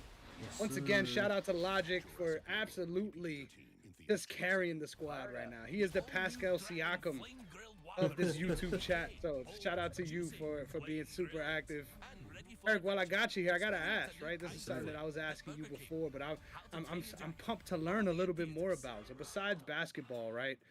You're an Atlanta fanboy. You were even talking about soccer games you've been to, right? So like, what is your hierarchy as far as the sports go? Which fandom really has you in a chokehold the most? And then rank them, I guess. Sort of, what is your top 5 sports to be a fan of? For major sports, or like including like anything, okay. wherever your heart lies, bro. All right, we can do this. Let's do this. Let's do number 1. I would say is soccer for sure. Like I'm following multiple cups, championships, stuff like that. So I would say soccer for sure. Number 1. And what's your team? Chelsea. Yep, nice. Yep. They were here on Monday, so I saw them. Then I saw Messi on Thursday. So Sir, Yeah, I I know was- you mentioned 2 different games. I'm like, yeah, he got to be a big soccer fan. Yeah, for sure. yeah, man. And then there's 3 more games coming actually. Oh wait, no, 2 more. There was one today that I didn't go to. But yeah, no. Next would be, I would say it's between football and basketball. They're kind of equal. I'm not heavily invested, but I do keep up with it. You know, I'm in a pretty big basketball fantasy league, so I have to keep up with it with my boys. I joined Jaws for this year. I think I got second place. If I'm second or third place, I can't remember. But my I boys did bad this year, so we're not even gonna talk about that. Yeah, yeah, nah, man. It was. I know. What the problem was that people didn't know it was draft night. People forgot Yeah, it was for real, draft. crept Yeah. up on us. Yeah, Yep. so that definitely messed everyone up. Next I would say baseball. Baseball for sure with the oh, you know what? I'm even thinking about college too. I would say I would add college football in there with NFL and NBA. And then college basketball would be next, followed by baseball. Nice. I don't really follow hockey. I don't. I want to, but I know some people are really heavily fans of it, so I know. it's not my thing. Especially in this part of my life, I feel like all the people that I hang out with and that I know on a regular basis now are like huge hockey fans. Yeah, And it's funny because I don't have anything against it. I just haven't had the time to get into it. Like, I feel like the thick of the hockey season, there's so much other stuff going on. It's just hard to follow. Agreed. And then one thing that's I'm finding out recently is that there's so many fans of F1. I'm not a big fan, but because I know so many people who are. I need y'all to help me get into it because I don't know where to start.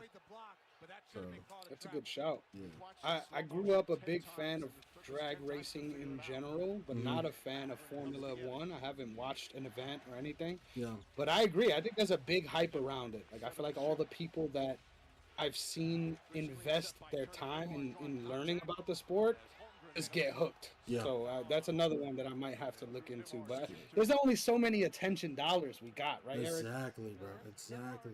Is a guy Can't who, once he gets an you know, angle, he's too going many to things attack. at once. He's got the It's big just too arm, much, he's man. I can't thinking keep up. score with contact. Yep, And getting one spread thing thin. the Pacers have got Damn, to that was do one heck of a move there. for the remainder of time is cut their turnovers down. I'm getting exhausted already. No. At least shout out to the NBA for making their Sunday game start like 15 minutes 15 early. minutes. At least we get those 15 minutes. They gotta make sure their spacing is right. Love that. 100%. Andrew with 19. Oh, wait, no, 10 points. I'm tripping. 19 minutes, 10 points. Okay. Each one of those points felt like 3. Yeah, Every yeah. one of his shots feel Everyone. like it just gives them so much momentum. But just to rank my fandom, since Derek is back, so that he can hop right in after I'm done, I would say combat sports is the cop-out answer, so I'll have to rank them 1 and 2. So I'll go MMA first, boxing second, and then I'll probably say NFL, followed by the NBA, and then baseball, which is funny because especially early on in my life, it was kind of the opposite, right? Like baseball was my number 1. But yeah, everybody I talk shit about on this live stream just comes alive, right? Between Miles Turner and Ben Matherin, everyone just has their game. Shout out to SGA answering back. Sir. We needed that 3 too. Holy. So where So would you you're- rank your fandoms, Derek? You ranking sports fandoms? Yep. Basketball is 1. Football is 2. MMA is 3. And I rank that not just because of my love for those games, the sports, but that's actually the order and how I got into them. Basketball, I got into it as a kindergartner. Football, and again, the football until I was, I think, like 11, and then 10 or 11, and then MMA was 17ish, around 17. So that was actually the timeline. Yeah. I love that. I feel like as you get older too, like the things you discover as you're older, I feel like sort of cement themselves a little more than the things you grew up on, which is kind of funny. Like I'm still a big Yankees fan, but like I can't watch baseball for like baseball enjoyment. Like it has to be a Yankees game or else I can't watch it. Yeah. Let's go, J Dub. Welcome to the game. Little Now Thunder getting some Avalanche. separation. Getting some separation now. All right, so I gotta say this, right? Shout out my guy Lewis. Shout out my guy brother. He sent me a parlay, right? A little parlay. Oh boy, And bro, don't do it honestly, it looks like it's hitting right now. The only thing that looks like might be the Achilles heel for us is we need Obi Toppin to get over 5.5 points. Right now he got 0. That's the only thing that looks bad. Everything else is looking good, so my fingers are crossed. What's the lineup? I'll tell you right now. Let me pull it up for you. Man, I have a lineup too, and Obi. I was about to put Obi on there for 10. All he needed was 11 points. I'm so happy I didn't do that. Yeah, literally, I'm so happy. Literally. So here's what we're looking at. We've got. Oh, sorry, I just clicked on something. Took me away. All right, so we got under 215 total points for both teams. I think that's gonna hit. It's 121 right now. I need Siakam to score 2 more points. Shouldn't be too hard. I need SGA to score 6 more points. That's gonna be tough, but we shall see. I need Holmgren to get 3 rebounds. Okay. Neesmith to get 3.5 points. Obi Toppin to get 5.5. J-Dub to get 1 more assist or rebound, so that one shouldn't be too hard. And then Cason Wallace to get 1.5 more points, rebounds, or assists. So this is all within the realms of possibility here. Yeah, it's very possible. Oh, how much you put in on that? $5, not big, but it'll bring me back 1,000. Yeah. Hey, bro, you want to put 5 for me? Yes, sir. Next time I gotta get it for you before the game though, because you can't. Yeah, dang man, we gotta do. Yeah, you gotta put me on when that happens. I'll put up $5 for that. Man, yesterday I was watching the fights. I called 3 underdogs that won in a row, and I did straight bets alongside it. So even though my big parlay at the end ended up busting, I would have had $3,000 if that would have went through. I ended up making like $100 just off of those 2 fights. So for the rest of the night, I was just chilling. I was like, I don't even have to bet no more. I'm chilling. That's what's up. Yeah, it's always really refreshing when you have an idea that's so contrary to what the bookies think, and it's like either I'm gonna be spectacularly wrong here, or this is gonna work out really fucking well for me. Right. Last night it worked in my favor. Yeah, man. Oh, Blake Shelton getting he good. That's all I gotta say. All right, as I a ain't seen him in a fellow while. resident. Yeah, that boy getting big.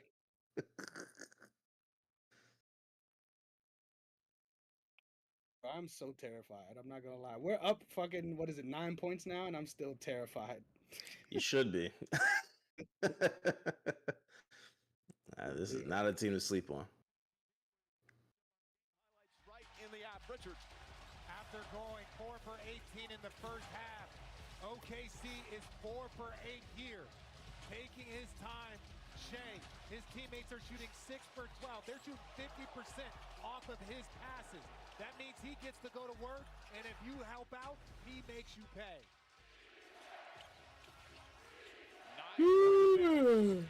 Oh damn, I'm gonna sleep good tonight. Just know, with all this stress and anxiety off my shoulder, win or lose, I'm gonna be way less stressed. That was gorgeous. Yeah, that was a great move. He is so tough going to the rim. PJ. They like to flatten it out for him, Mike. Little 1-4 and let him work one-on-one. Neesmith gets right into Williams. SGA one-on-one with Nimhard. Y'all think Tyrese's dad put bad juju on him? What's the storyline on that? That interaction he had with with Giannis. Oh shit! Dang. I don't think so. No, I not don't- really. If I believed in bad juju, I wouldn't be in this bitch today. I'm gonna be real. I wouldn't even be here. So I'm superstitious. I am superstitious. I think that one is just That's just yeah. Because if it was the next game, I would. Again, the Shea shadow all finals long. Jalen Williams thought about it again. 4 on the shot clock. Move. Can't get it to fall. Rebound. Can't stop that left, but they do. And I know J-Dub is struggling, but that's his shot. He had an open look. He's hesitant right now to shoot that three. Oh, nice move. McConnell penetrates TJ. once again. Oh my God. Finals MVP TJ McConnell, bro, is cooking right now. So yeah, man. You know what? I would like to understand what criteria voter outside of narrative. I don't want to hear about narrative. What are you looking from players to do to determine? Because if it's just one game that determines it, Yo, TJ, he might TJ, get it. chill. He Nah, might for real, get but it. He's had his DNA on at least 3 of the games that they won. Yeah. No, I agree with that. I agree with that. God dang. No, I agree with that. It's just like this would be a game that's right. I just want to know. I want. Another layup. I already fucking knew it. Dick straight from voters- TJ. Voters need to be. Yeah, they. I need their criteria to be explained, not just the. Gildas Alexander draws the foul as Turner and Nimhard converged. So north-south, this guy is aggressive and attacking, and he's beating Kaysen Wallace. Connell's- He is doing that over an elite shot He's making blocker some on money Jay. with this series, bro. He knows for how to stop sure. and get to a spot. Look, even Getting that's paid. a contested jumper. Yeah, he. And again, gets the Dellavedova run is real. Yeah, that Dellavedova run is definitely real. And just right here again, the ability, he wanted an and one. He got up, he was staring directly at the referee, saying that is a foul. In terms, and there's his dad, his high school coach as well. In terms of numbers and impact, he's having one of the more. Caden Clark is not in the audience this year. In recent memory, he has been That's the They had a X game factor. tonight, Rena. And again, he'll play Yeah. extra minutes with That's Halliburton the out X factor. with the Achilles injury. Still having his discussion with Josh Tiven. As Gildas Alexander now 7 of 7 from the free throw line. Not only does he get there, but he's an excellent free throw shooter.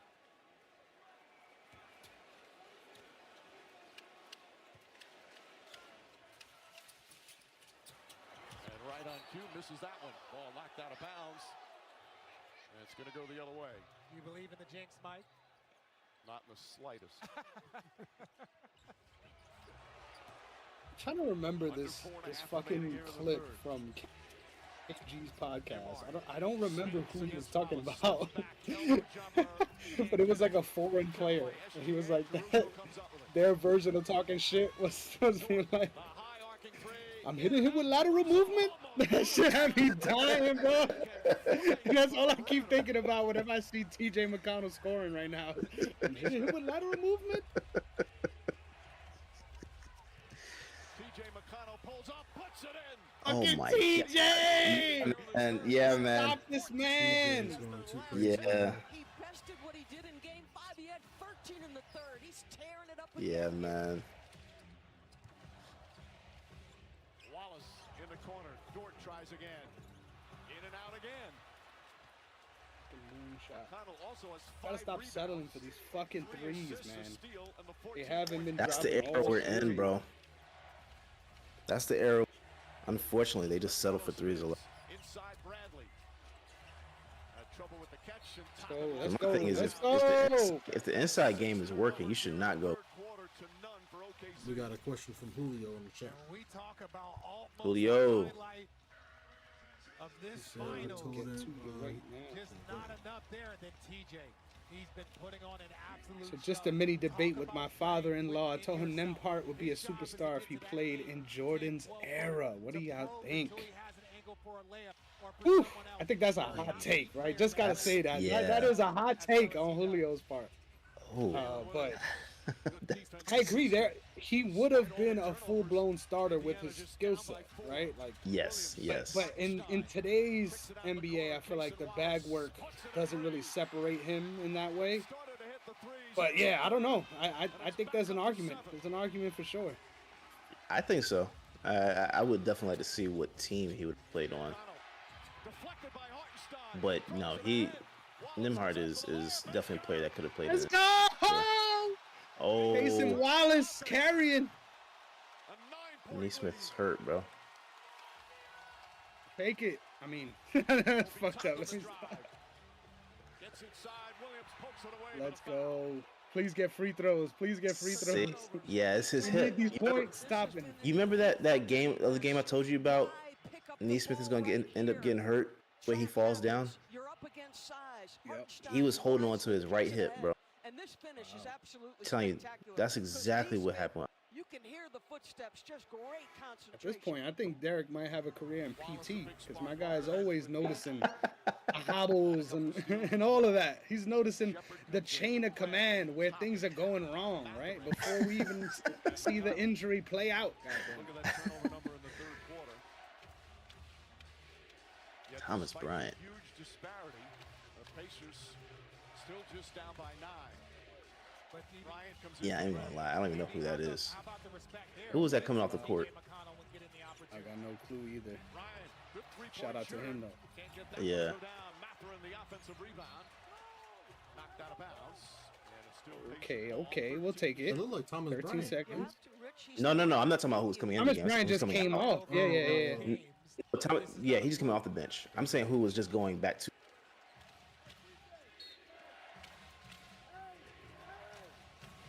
Fucking TJ has the last 10. That's It's actually crazy. Oh, 5 seconds, baby. wow. When's the last time you've seen a 5-second violation? Here in the third. Rick Carlisle staying calm. The I'm Pacers happy, say that's been boys. huge for them in these comebacks Nobody's throughout gonna the be able to playoffs. ruin my day tomorrow. I'm telling y'all. Easy to Oh, get battled, though, in this Hey, building bro. against this let me not speak too soon because Say, fuck bro, around. trust me, man. You do not want to do that. Mathurin trying to hound him. Fuck around, get blown out in Williams the to the fourth. basket. Look, ask What a Eric move. about the Falcons in the Super Bowl. From Jalen Williams. No sir, no sir. Don't even bring that juju around here for real. Nope. Xing out, Xing out. No. It's Jalen Hill at the Baycom Center. Hey, Logic, am I wrong for getting hyped now? Am I wrong? Largest lead of the game, goddammit. Bro, trust me, you are wrong for getting hype right now. You need to wait until 30 seconds left time. Hey, bruh. Possibly Hey, till bruh, it's I'm not double saying zeros. the game is over. I'm just saying I'm hype, okay? Payson Yeah. Wallace came up big in its third quarter. I agree. You gotta stay neutral, bro. But you still got to stop wilding, though. Yeah, I agree. I stay agree too. neutral. Trust me. Cause I was hyped when the Cut out. You say you were hype when what? Celtics were playing Warriors. Oh, yeah. I thought that was y'all's too, to be honest. It was. And then yeah, experience showed itself up in that one. It Shout out was just to Tingus. Pingus. man. Shout out. Tingus and Holiday, bro. Love those guys. I give it to him. Man's had one song, but that song is fire though. I'm not gonna lie. Oh, I need that song to go away. It's been a year of pissing me off with that thing. A year of never repping the set, baby. Bro. Believe that. That song is annoying to me now. It is. If you're TJ, Oh, yeah, it's and you definitely thinking about overplayed, making that for release sure. pass and you don't think you can make it, Yeah, you don't this wanna is make the success in that TJ game situation. for sure. Yes, it is. And It there's been a is. bunch of them, so Thunder defense intensity is increased. McConnell pulls up. this motherfucker's just fearless, bro. Oh my This motherfucker's God. just fearless. I knew that shit was Oh going my in before God. it even left his hand. Just fearless. You said that before he set for the jump. I'm telling you, bro. The move was just too good. I already knew. Williams pulls back. has their last. Wow. I'm gonna be honest with you, man. I am really disappointed in my. And that's good. It's the jumper. Yeah, I thought that big and one he had would have really sparked him. But it's about taking the shots that you're supposed to. I'm really disappointed because he should have locked in and taken over. And again here, snaking the pick and roll, step back. You got the big, another step back, and that's his sweet zone, that little mid-range. And then McConnell just keeps his foot on the Right, gas. so He's got all the we big, have he's left gonna is dance we him to need his spot, get him backing up, one and rebound goes or up assist nicely. from Jalen Williams. 5.5 points from Obi, so just 2 threes, you know, no big deal. Yeah. Aaron D. Smith, 3.5 points, 3 boards for Chet, 3 points for Shea, and 2 points for Pascal. This is fucking in range, That is okay? definitely a foul. Yeah. TJ's got, yeah, Carlisle about to get ejected, son. Man. Sometimes you gotta put that fight up. Yup, it's true. That's one thing I love about Missoula. He'll get fired up and purposely go out for a tech, so it kind of fires the team up if they're flat. Hell yeah. I love his mentality in general. I think he's just Yeah. such a fucking dog. Yeah, sometimes the coach has to affect the TJ, game. bro. Oof. What a! I thought that was How down. did not go down, bro? For real though, it's like playing on a double rim right there. Oh yeah. Timeout. Mark Daigneault calls timeout. 35.7 seconds remaining here in the third. His team right now up 11. I'm so fucking scared, guys. I'm so fucking terrified, bro. Bro, guess what? It gets worse in the fourth. I know. That's what I'm saying, bro. Like I'm scared now, and It the gets worst is worse. yet to come.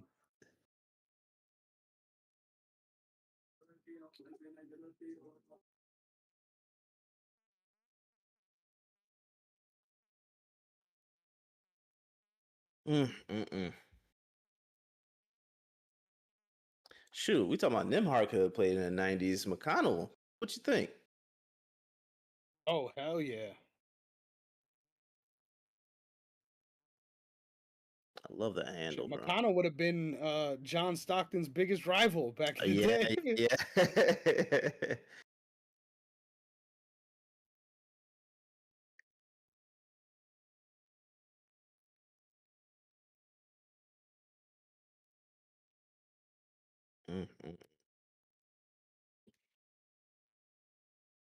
You okay with it, Chris?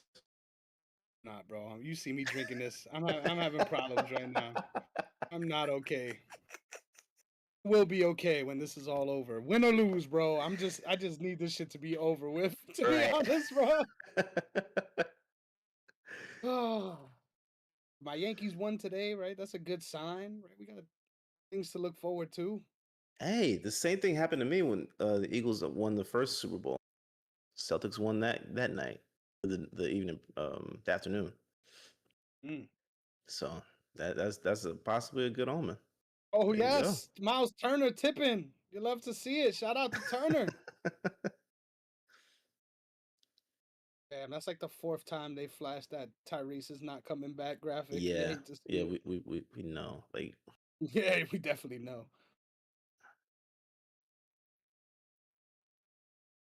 it's just the way that happened in a Game 7 is crazy. Wow, that was defense, nasty. dog. I'm That sorry. was disgusting. Get this up, boys. Fuck it. Oh, my heart. 13 points. Feels like 2. Oh, I'm fucking scared. I got the Sunday scaries. The cops are out. Continues after this message and a word from our ABC stations. Oh God.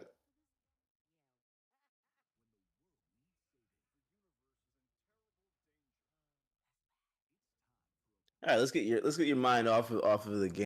Please, Derek. Let's get your I'm mind so off the stressed. game. I What can't even start a convo on my own volition. I need to be interacted with right now, Derek. So go ahead. I'm sorry. I feel you. What movie have you seen lately that For those that are watching, Chris and I did a film show called Realish.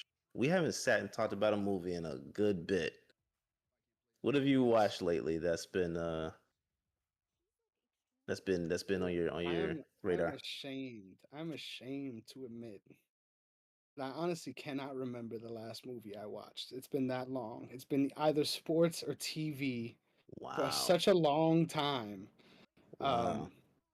But I would say, as far as like, and it hasn't even been like TV as in like good TV. It's been like brain rot TV. So I will say that probably the last thing that I watched with any attention was Love on the Spectrum, a show that I, in all honesty, I couldn't get a into show, that, man. a show that no, I was gonna say is Yeah. very sweet for what it is, Want to get Yeah, into yeah, that? yeah. but also makes me feel very bad when watching it. Oh, So yeah. I'm probably not gonna watch it anymore. Just Mhm. saying.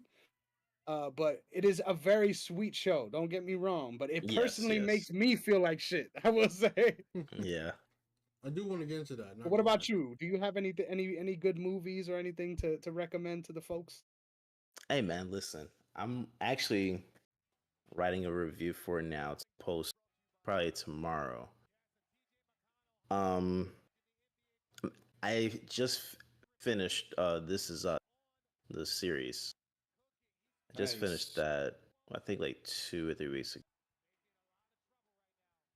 Tip in my hand right now, but that's quite literally possibly the best show I've ever seen in my life. Wow. I think gotta check that out. I'm perfectly okay with saying that is So you said this is us. This Is Us. Yeah. I think that is Okay. the best show I have ever seen from a writing perspective, casting perspective, because they do flashbacks, right? And like Mhm. they do it with adding people in. So if they're going forward and on the timeline, then they'll cast someone that looks just like the main actor for president, and in the past is somewhat similar, but it's absolutely perfect. The only criticism I have of that show,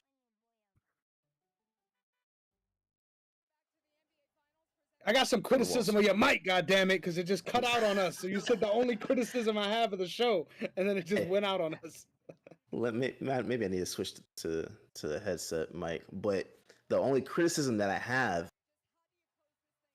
lighting. Certain scenes, there are harsh shadows on the wall. That's it. Oof. That's a big no-no for guys like us, but I feel you. Yes, but that is the only criticism I have. For it's what 6 seasons, literally the only criticism I have. I gotta check Like it out. I haven't gotten a chance to nothing is watch it. forgotten. So like you'll go forward and like there's something that took place, they'll do a call back to it 2 or 3 seasons later. Like it's just the pacing is beautiful. Best show I think I can say from all different aspects. That's actually had your boy crying, man. Wow, look at that. I love it. Yeah. I definitely got to check it out. I was going to say, and on a serious note, too, I remembered another show that I would recommend. When I say this, it brings about good feelings and bad feelings, right? But from the creators of Game of Thrones, it's called Three Body Problem.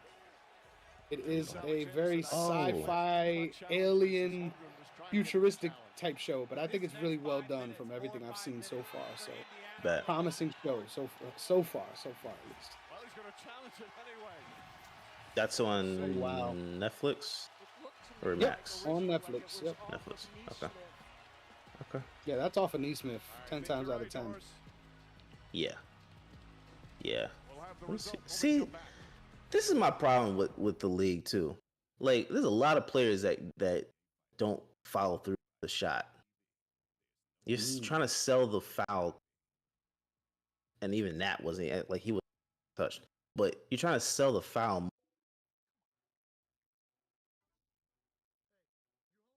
Hmm. Literally, it's like you're not even concentrated on the follow through in any capacity. in You're any just way, shape, or form. concentrated on selling the foul. Yeah. Yeah. And SGA does that sometimes too, and it leads to Yes. fast break points for Indiana, literally. So Yeah. Yeah. thankfully, I feel like he left that behind in the first half. But yeah, man, this has been a reinvigorating third quarter into the fourth now, and yeah, Jurassic World looking clean. Bro, I'm gonna go see that in theaters, man. Hell yeah, yep, that look hella realistic. Oh snap! I That don't big watch ass trailers. whale is what got me Yeah. hyped. Yeah, yeah, Yeah. the trailers are always oversold. I no, I don't. I just don't watch trailers for movies in general because I don't like anything being ruined. I remember the last full trailer I watched, and I was sitting there, and I forgot what specifically happened, but I knew that someone was okay because I didn't. What I saw in the trailer had not taken. Oh, that sucks. Yeah, I don't. Trailers are. Which is are why showing shout out. too There's much. some movies, some shows that literally they do stuff that like primarily only happens for the trailer. Like it's Yeah, barely yeah. in the actual show. I like that too. 'Cause, Yeah, yeah, you know, they actually are giving us content for the purpose of the trailer versus the opposite. right. I do Yeah, hate that- watching trailers these days because most times the entire movie is told through the trailer. Mhm, And mhm. it just the actual movie is lackluster. So Yeah, yeah. And also, like watching a TikTok review of somebody talking about it is just so much more Yeah. personable Yeah. than watching a because they're editing it with that same mentality, right? Like they edit Mhm. these trailers now where things are blowing up 2 seconds in, no matter what. Yes. So yeah. it's like for that, I might as well just get the human element and have somebody talk about this shit than actually just watch this montage. Because that's Yeah. what it is. It's a montage. Yeah. Yeah. Yeah. Yeah. I'll skip. I used to love going to the movies. Film. I don't do that anymore. I mean, I'll sit in there, but I'm not looking at. I'm not looking at the screen until. He said, I'm pulling out my phone. All right. Yep. I'm literally scrolling until.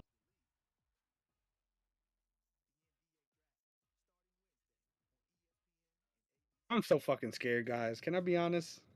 I don't care how many points we're up right now. I'm terrified.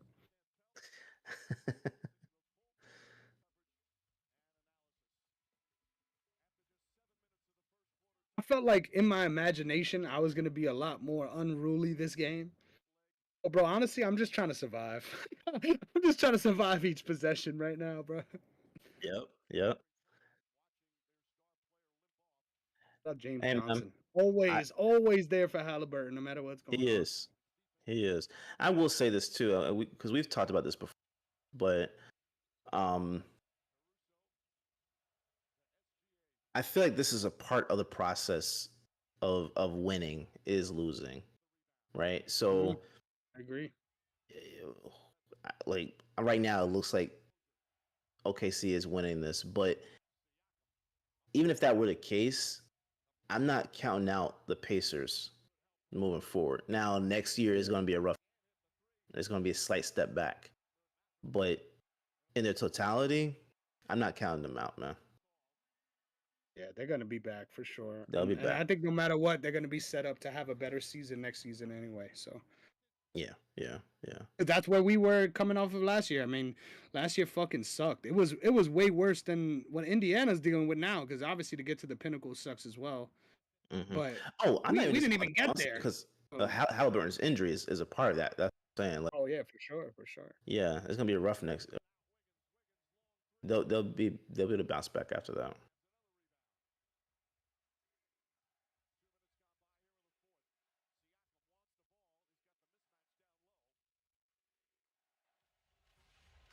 Now gets the pass nearly Mm. knocked away, but a reach-in foul, and that's the second on Man, Gilgeous I don't care if Okay. that was a foul. SGA is the best guard in the league at front in the post.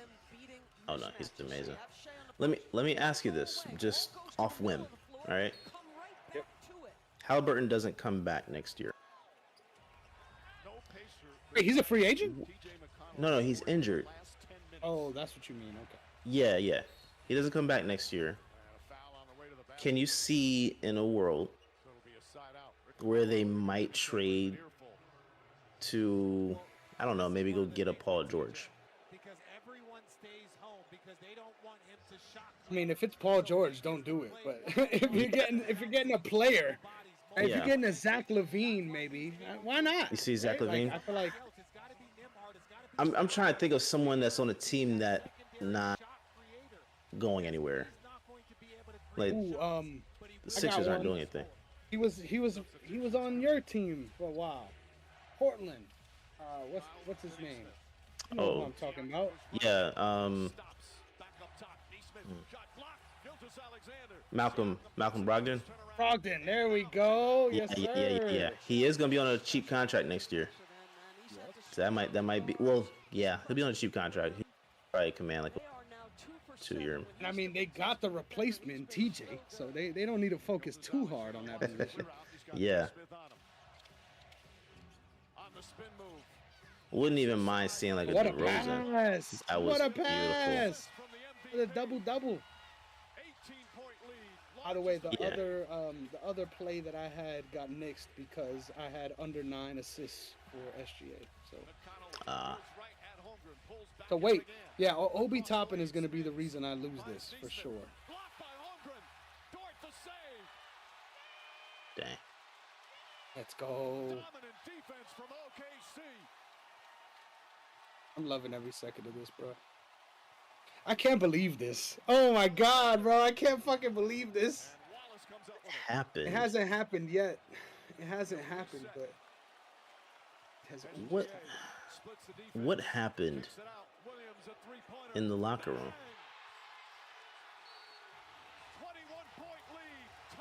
a lock-in. That's what happened. The lock-in. I'm not talking about from Thunder. I'm talking about from the Pacers. Yeah, it felt like single-handedly McConnell was keeping them in this game. Legit. Yeah, and you can't even say the because they were cooking with until halftime. Yeah. I would love to see what took place that made the difference. Yeah. In a negative way. Yeah. Yeah. I think it's just really like the rising to the occasion thing. Like I think so much needed to go right to find themselves in a position to even compete here down the stretch. Yeah. But yeah, I think definitely third quarter was really the difference in this game for sure. That's telling. And like I said, we talked about this before. Like second and third to me is when mainly decided. Yep. And they just I don't know. It's winning basketball right there. Yeah. And I'm so fucking happy, right? We could talk about this sort of if it happens now a little bit easier. A little bit easier, yeah. I just can't believe the resolve that this team has shown, being the second youngest team to ever make the finals. And to show this kind of grit throughout the entirety of the playoffs, right? Being down 2-1 against Denver, being down 2-1 against Indiana, and finding a way to scratch and claw ourselves back into this bitch to win in a game 7 in the finals. Like you can't really, I mean, there's a lot of people that will look back at this and try to poke holes in the season because of that. Yeah. But I just think that it's just made our well so much deeper for the future as a young team to draw on these experiences. Like I'm firmly in the belief that we did not see anywhere near the capacity of what this Thunder team can deliver in the playoffs. And that's a scary proposition when you consider the future. So yeah. Bro, I'm so fucking happy, bro. Let's just be fucking real here. I'm so happy. I'm cheesing. You should. Game ain't even over. Look, but I will say again, bro. It ain't over yet. Just wait. Because I'm telling you, you do not want to get so.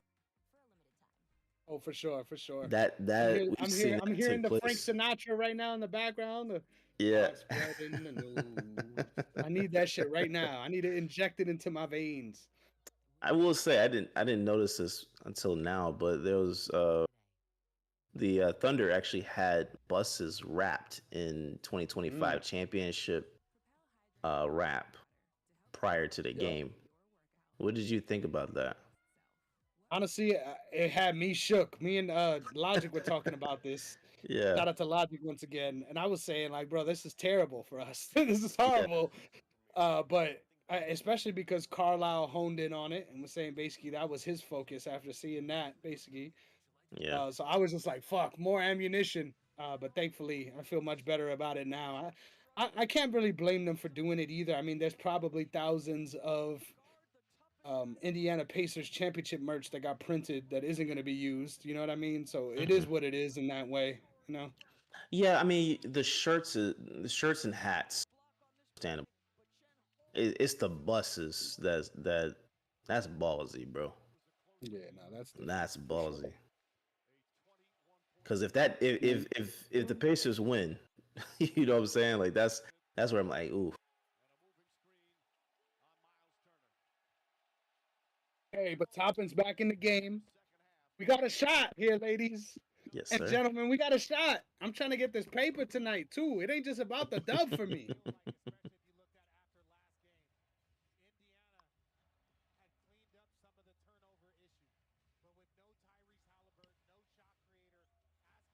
Hey, man. minutes left. Yes, sir. I'll trade Hauser for Who? Hauser, Sam Hauser. I'll give me Nimhard. Oh, Turner's good hurt. luck. Good luck in that God, negotiation. Turner's hurt. I didn't see that too, but I see him limping now. Oh, left leg looks like, right? Yeah. Yeah. Oh, Chat. He Let's can't go, even jump. Chat.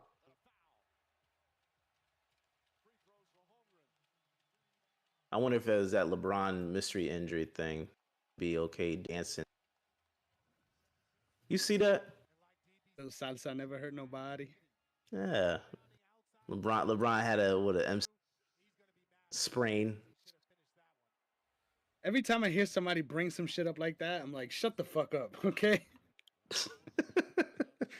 It reminds me of that clip, right? Shout out to GSP, right? Speaking of the greatest of all time in MMA. Yeah, yeah. Goes in the corner, right?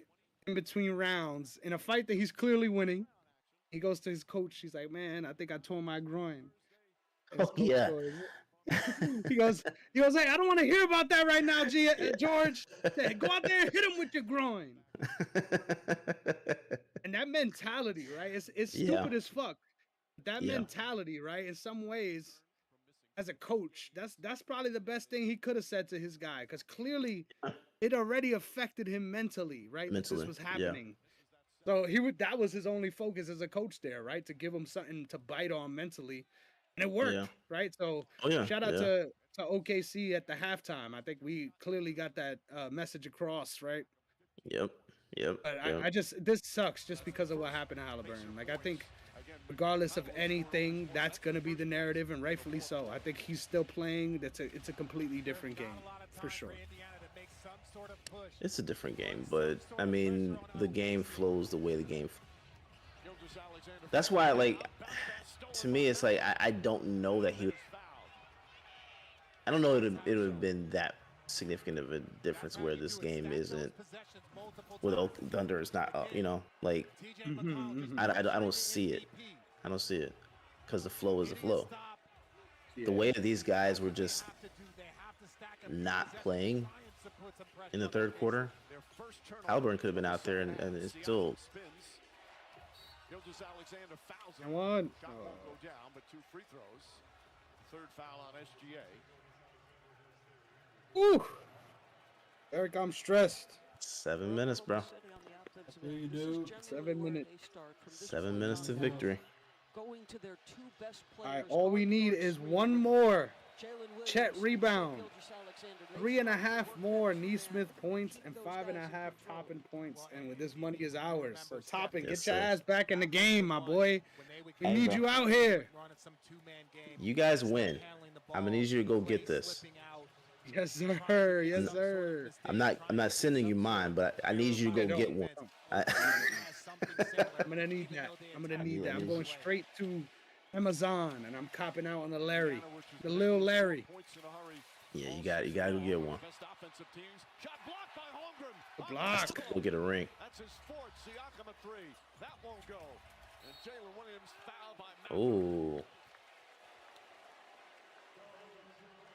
presence inside is Chet Holmgren. Now 4 block shots. It just happened because I didn't see it. It was Mathurin was trying to get the ball. I guess slapped him in the face. Yet another one given up by Oklahoma City, but the great reaction from Chet. I'm just staring at J-Dub, and they don't even show what happens. Yeah. Thunder will take it out of bounds. All right, let me ask you this, because I don't know if By the way, I'm very I'm very tipsy right now. It just hit me right now. Like, so if I'm annoying, I'm sorry. But go ahead. you're good. I don't know if Williams. I don't think he has a signature shoe, but I think he does. he does. Who is it with? Yeah, with Gildas Alexander. Adidas. yeah, I'm pretty sure it's. Because that looks like an Adidas shoe, but I didn't know if that was his or not. Shepard the rebound. Let me verify that for us. Nimhard with Caruso right with him. Who would you say right now has the He best does. signature shoe? No, wait. No good, but a foul. Heads up Those are Lakers. Hardens. Those are Hardens. Okay, Free throws. Yep. so you they were right. Adidas. But he plays with that sometimes you silhouette don't have all any the other time. option. Like, Yeah. literally. He's falling Yeah. down.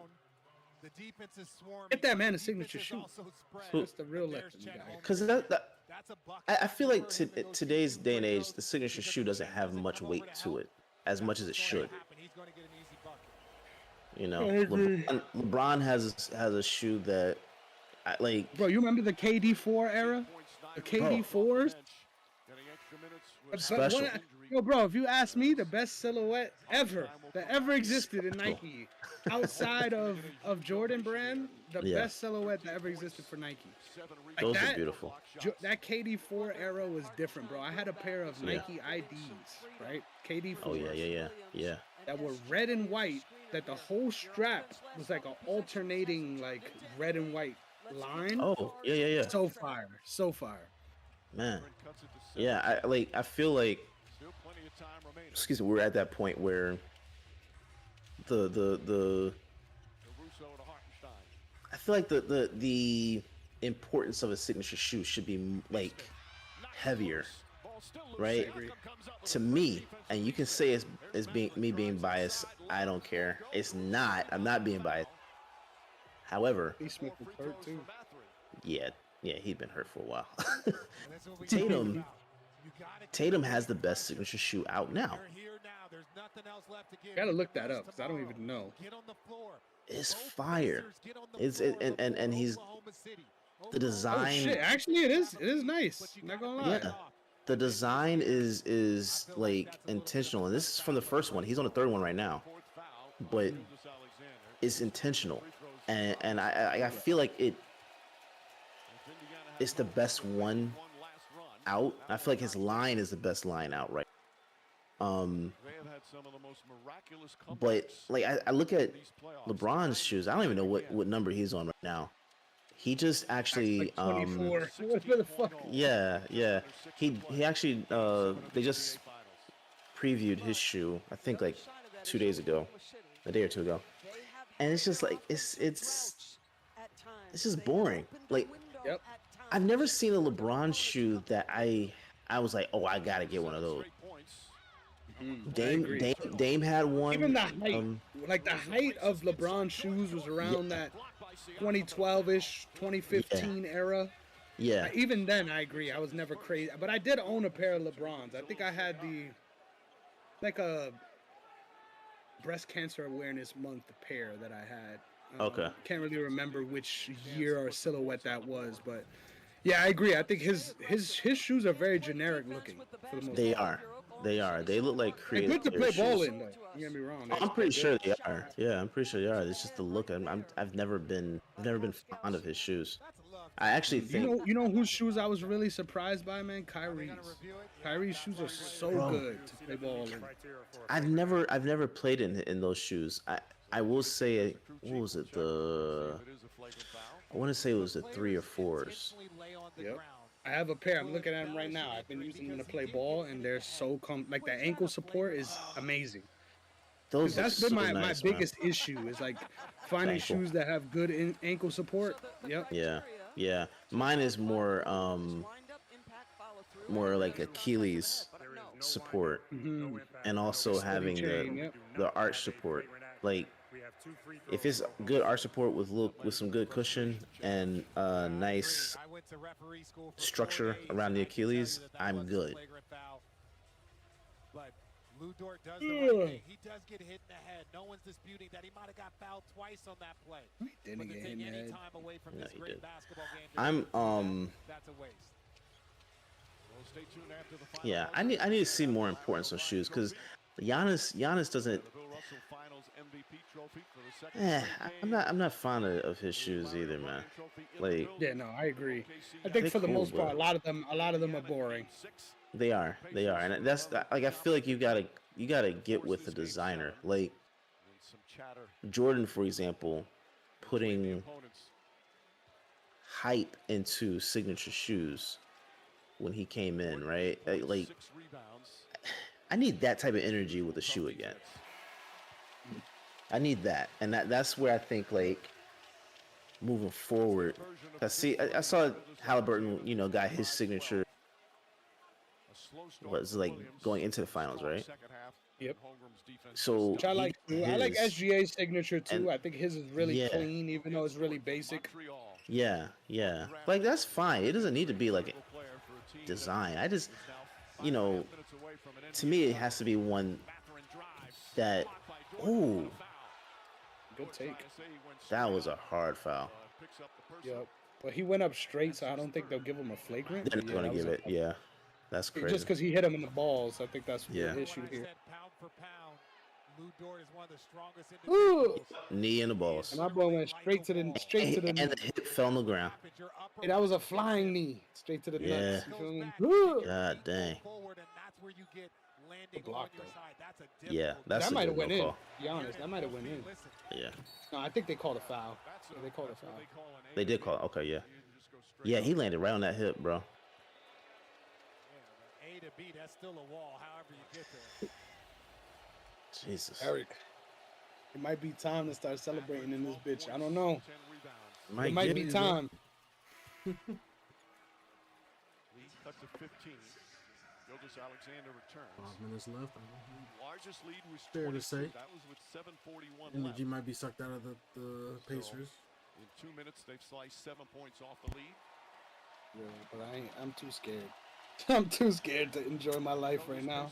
Bro, you might have it, bro. You might be okay with going. Something special about them. Low key, I don't know if y'all feel the same way, but in moments like this, bro, I'm like, I don't even want to fucking watch, bro. Like, just text me when it's over. With 6 minutes to go, that's right where the Pacers like you. 9-1 run for the Pacers. Up into Jalen Williams. Nimhard helps out. Good defense there. Go. Shot clock at 7. Listen, I get that we need to kill clock, but killing clock and not getting a good shot is not a good thing either. Just gets it off in time. Won't go. Rebound. Dort. Beautiful. Good. Let's go. Let's go. Do it again. Right, here comes the closer. Gilgeous Alexander, three-pointer. And Mathurin the rebound. Yeah, I don't like that at all. Settling. Pacers keep charging. Mathurin. Get topping in here, bruh. The NBA championship on the line. Mathurin gets into the paint, running layup, banks it home. Ooh. And a timeout, OKC. That time, They've y'all. cut It's it to that 12 time. with 4:45 remaining. This guy is a downhill driver, athletic force. Yes, has get been topping in problematic here. in moments. One-on-one against Alex Caruso. The parlay is so close. It's so close.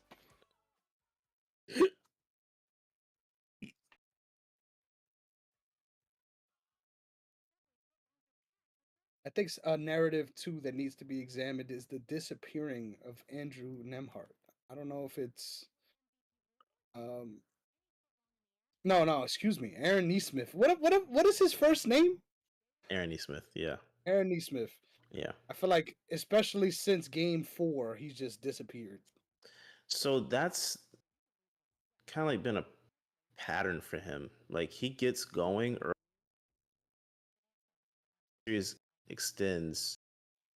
He kind of, I don't know what it is. It's like he focuses on, and then just kind of like he's not in anymore. Like the first 3 games is balling, and it doesn't matter if it's offensive, just from a defensive standpoint, or like. But he's doing his thing. It's just like almost like after game. I don't get that. I'm hoping he grows out of that, but I don't know, man. It's crazy. It is crazy. You can never really pinpoint a lot of these things. They just gotta show up and do the damn thing. Yeah. You know what just hit me? By the Pacers. Yeah, what happened? Bro, who names their kid Benedict in this day and age? No, for real. That's a real deep poll right there. That's really old. Oh, Eggs Benedict is fire though. I'm not gonna lie. So. Love it. But I wouldn't name my kid Benedict. Like yeah, no, that's crazy.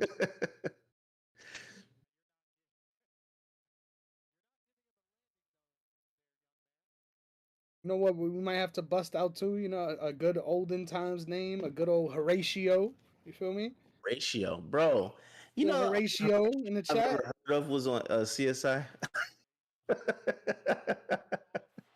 Every time I hear that name, I'm like Romeo and Juliet. That's where it brings me. This man's locked in on CSI. I never heard of a Horatio. Back to 14 with 4.5 remaining. McConnell's back in the game. He was the spark in the Nah, third. if your parent names you Horatio, you must be involved in a side quest at some point. Bro, some. I'm changing my name real quick. For real. He is able to hold his balance, time that perfectly. Just great patience. I need to see some more old names though. I think that's what's wrong with society. We don't have enough anymore. I need to see a baby Earl. Where's an Ernestine? You know, like let's get some Gwendolyn's in here. Gwendolyn, that's a great pull. Yeah, we need some more names. We need some old people names. I wouldn't name my kids any old names, but yeah, like you know, speaking of too, the inverse works too, because there's some names that I just think no matter what, you should just never name your kid, right? Like shout out to my cousin. I ain't throwing no shade, right?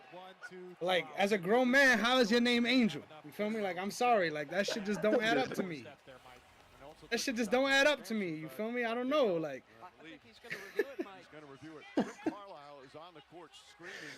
Hey man, I ain't got nothing to say. Motherfucker challenging the play. Like we not up 14 points. Like bro, just let the clock run. Why are you challenging right now? I challenge it too. With 4:11 remaining. That's Lloyd Pierce, the assistant coach. Carlisle's sick. Look at this. This motherfucker really gonna challenge. There's your third step. That's rolling the video back just a little bit further.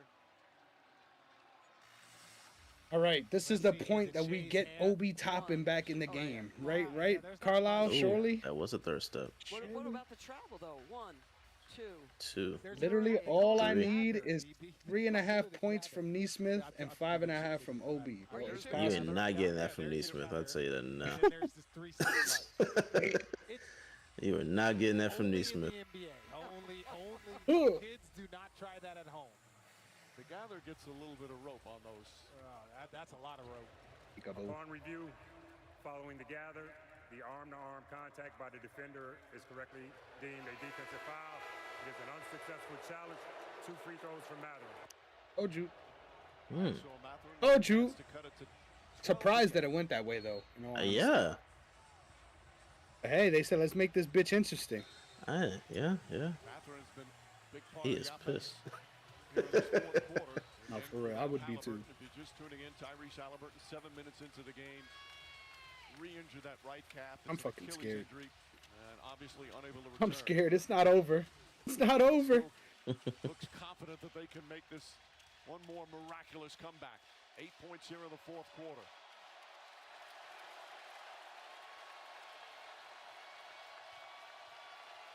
Each team still has 1 timeout left. Both teams in the penalty. Mathurin now 7 for 7 from the line. Missed some key free throws earlier in the series. He's had his highs and lows in the series. He's a special athlete, special talent, like so many young players searching for that elusive consistency.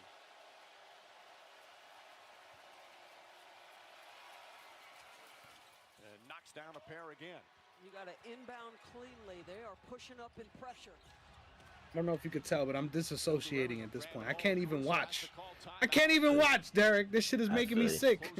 I feel you. They were almost The there. longest 5 minutes of my life. Holy shit. They're cutting this lead slowly but surely, too. Reggie Miller is sick. He slipped out. Now Ugh. like you said, a high target. But this is the first time there's been a tremendous amount of pressure. They have been doing this for 48 minutes. You get a chance to go see a game 7 with your team playing. Like, you got to pay for it, right? Twice on these inbounds. Are you paying for the tickets? Go see your team. I'm gonna be real with you right now. I'm gonna be real with you right now. I think if you asked me this question like 2 years ago, I would be like 100%. I'm going. Yeah. But now I think I'm a grown man at this stage Yeah, of my life. yeah, And I'm yeah. just gonna be real here, ladies and gentlemen. I think once you've been to enough fucking games in your life, you know what I'm saying? Once you've been to it in the building enough, ain't nothing better than this fucking TV. Right, Derek? We can agree Yeah. on this? No, I don't want to be agree. standing around a bunch of drunk, belligerent motherfuckers. Like, Yeah. and then it's gonna take me 2 hours to get home after the no thank To you. get out No the thank you. parking lot. Bruh. You like if your I would team never was a forget. championship, you were never getting home. I'll never forget. How about this? I went to a UFC event. This is the last UFC event I went to. I parked in the venue like a dumbass. Oh. The event ended via injury, right? So it was a Okay. quick ending where everyone is running out, right? I get to my car, bro, I kid you not, my car did not move for 2.5 hours. Yeah. Because all the cars underneath us had to leave first. Yeah. I was just sitting in my car, bro, for 2.5 hours. And I think at that moment I knew. I was like, hey, most likely, if it ain't a baseball game, if it ain't a Yankees game that's right fucking there that I could take the train from, I ain't going no. I don't got the fucking bandwidth. When you're, Yeah. as a younger fan though, like I would say this to everyone, I encourage you to go see these games live. It's a completely different experience, especially if like your fandom is new and like you don't know what that feels like. I encourage you, make sure you go to these games because it's a completely different feeling. But in my opinion, once you get it enough, it gets real tired real fucking quick. Is this a hot take, Derek? Nah. You are speaking my language. I'm gonna be honest with you, bro. Like, I love the Celtics with all my heart. If I I would love to go see them in person. However, I'm not putting my money on it. I'm gonna tell you why. Because if I put my money on a ticket, I go to a championship game and we lose. Oh, if on top of a loss, you guys sit in that traffic. Cause I'm telling you right now, if when played against the Warriors, and I had the opportunity to buy a ticket to go to that game, the championship, that bro, I probably never would go to another game again. Like, nah. I wouldn't blame you, bro. That's ridiculous. I don't see how people do it, man. That's what I was thinking about during the Super Bowl. Like, think about all the Chiefs fans that were in the tent that watched their team get blown out. Like, you know what I'm saying? No, for real, yeah, for real. Depression, just straight depression. Oh, you're especially out with how much you $1,000 paid for that. Yeah, nah. You're out $1,000 and the You're team gonna got have to blown out. reimburse me. I'm Bro. a fucking put a claim on my credit card. Like, yo, I didn't purchase this shit. Yeah, What was this? Someone did this. With 3 minutes to go. Someone that clearly was out for my demise. I might add. Someone set me up, man. I'm not doing that. Nah, for real though. Literally. Grew up loving Kevin Garnett. Was his favorite player. I would go toward the beginning of the series. I wouldn't go toward the end of the series. Oh yeah. Yeah. I think even like not even finals. Like just let me in the building. Yeah. Little Western Conference semis, right? No big deal. No cheaper tickets, right? Mm-hmm. But you still get that experience. Like once again, if money's not the issue, if I just piss in it, then I might as well go. Don't get me wrong. But at this stage of my life, bro, yeah, I'm gonna have to really be up It has to make sense. for me to justify that. Yeah, and it's a 10-point game. 10-point game. Oh, 2 yes, minutes left. sir. 12. A Holmgren hammer. Ooh, Matherin's going crazy. Matherin is hurt. These Pacers refuse to quit. Dude is going crazy. Chet is drifting out past the Okay, half-court see. Williams trying to Oh, good trap. What a Good trap. trap. Ooh. 2 minutes remaining. OKC This game ain't over, folks. Holy shit. Is not. Wow. Gotta give it to Indiana, man. Their heart is unbelievable. Oh, see, Neesmith, come on, bro. Yeah, that was stupid as fuck. That was dumb as hell. And look at Matherin, just like, God dang, bro. He was fouled out too. That's It what he was my does. This is the fucking third parlay. time in the finals. I think he's fouled out. But he is done Yep. for the night. And the frustration. He can't even keep the chair right. That's crazy. Going to face double teams. They're blitzing because they've got to make something happen. But obviously, Neesmith, who has been prone to some foul Holy trouble shit, I'm so hyped right now. series and in his season this year. Gilgeous Alexander, 27 points, 12 assists. He has put up playoff numbers very few have reached. He's had a season that very few players in NBA history have had. When you look at from start to finish, multi-time first team All NBA, leading the league in scoring. He's just had such an impressive season, and he's 2 minutes away from a Wow, so OKC wins the championship. SGA will be the first MVP to win. No way. In how long? I can't recall the last MVP that's won. Didn't Jokic win that one?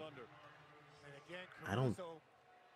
Wait, that year he won a title? I feel like he did. But yeah, if not, that's a good shout by you. I haven't even thought about that. Nembhard, who must be absolutely exhausted for the work he's done defensively here in these finals and throughout the playoffs. Check out. Hey, I think Julio was giving him such praise because I don't know. He looked like he could be his twin, low key. That's the only shit that makes sense to me. That makes a lot of sense. have a conversation with his pops, man. Nembhard connection, bro. For real.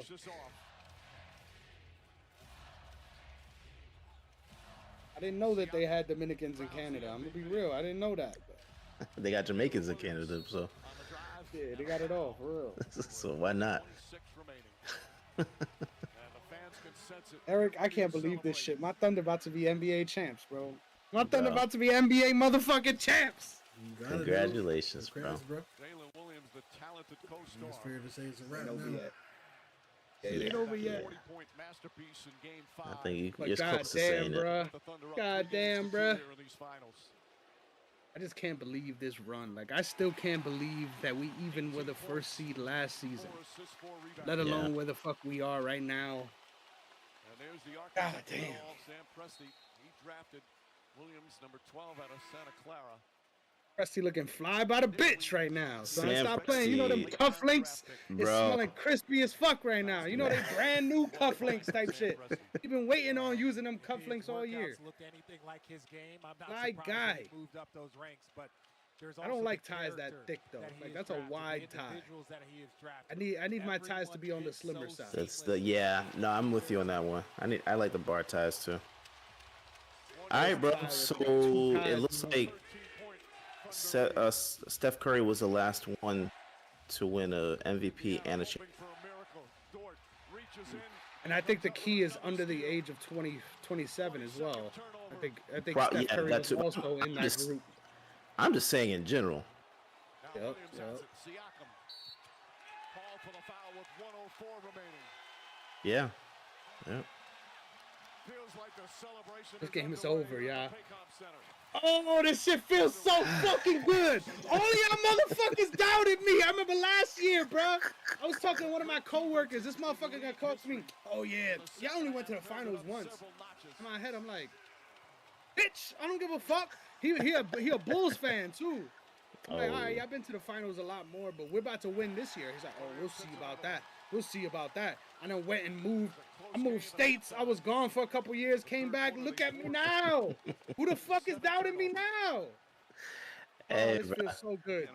Congratulations, man. Congratulations. Thank you so much. Yeah, this is good. Lee, I didn't even know. It feels better than I thought it would. How about that? It feels great, doesn't it? Oh yeah, I'm going and rolling up a huge joint right after this. Oh, Toppin, let's go! It's live! Oh, let's go. He got fouled. Oh no, he stepped out of bounds. Fuck! I'm trying to get that 900 however I can. Hey, bro, this is the second time Neesmith has felt this. Damn, that sucks. Dang, man. It's also a wild sentence, but facts. Oh my God. Wow, pause, bro. Jeez. Bro took his headset off. He had to clear the palate real quick. Damn, they just threw Chet. Jesus. They shoved Chet to the ground, son.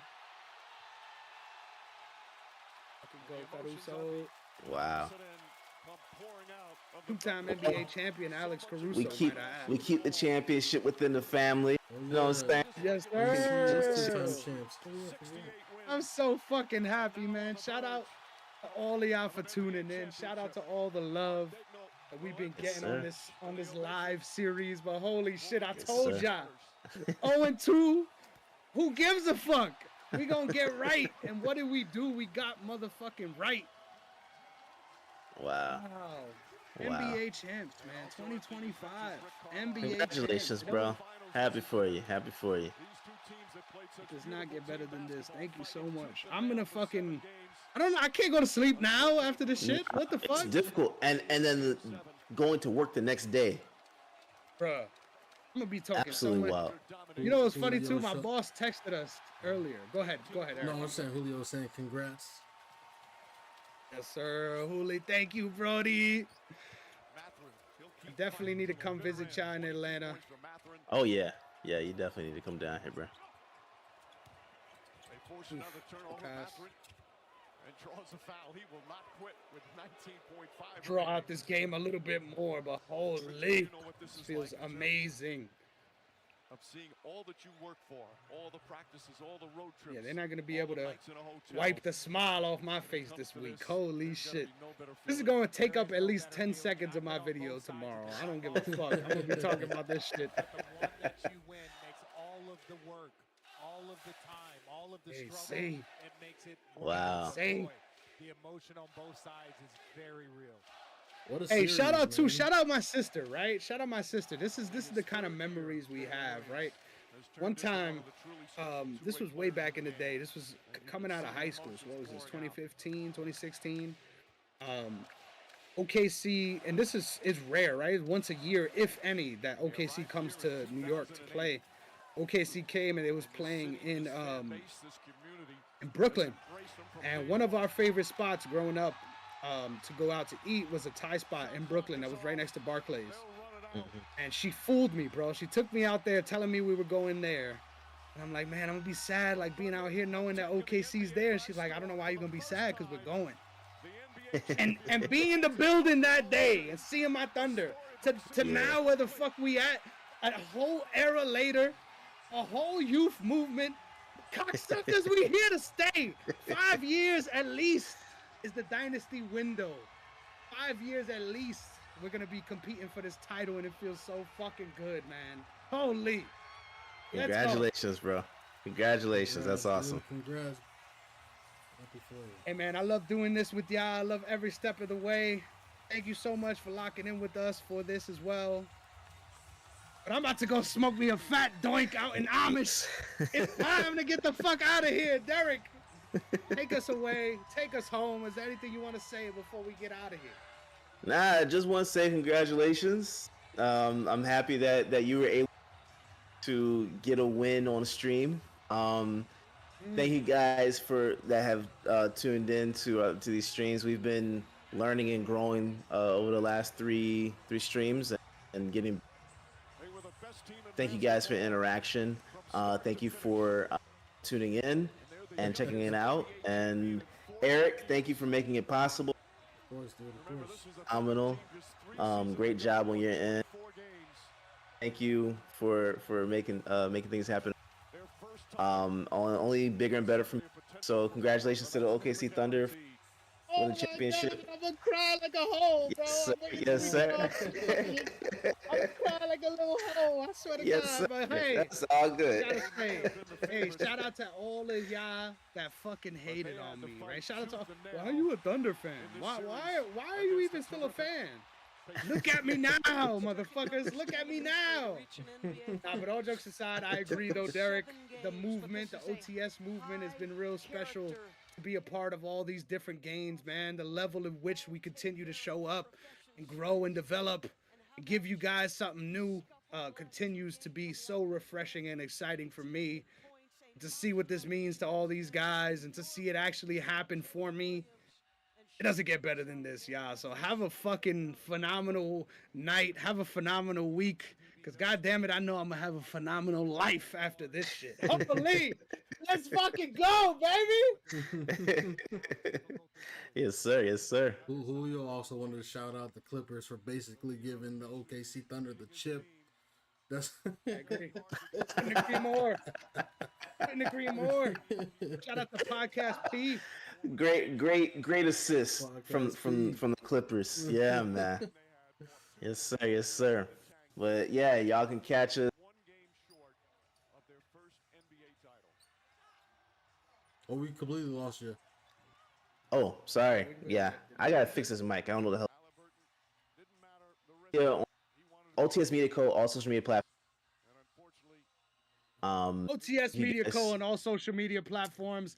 OTS Media on YouTube because my guy Derek just keeps getting cucked by the equipment, but it's okay. We'll leave y'all with a bang, ladies and gentlemen. Thank you for tuning in as always, and just remember, right, the next time you're down on your luck, just remember, oh fuck, that feels bad to be me. Well, guess what? It does, cocksucker, because you're not an OKC fan and you're not a champion, motherfucker. We'll see you all next time. Peace. Let's go.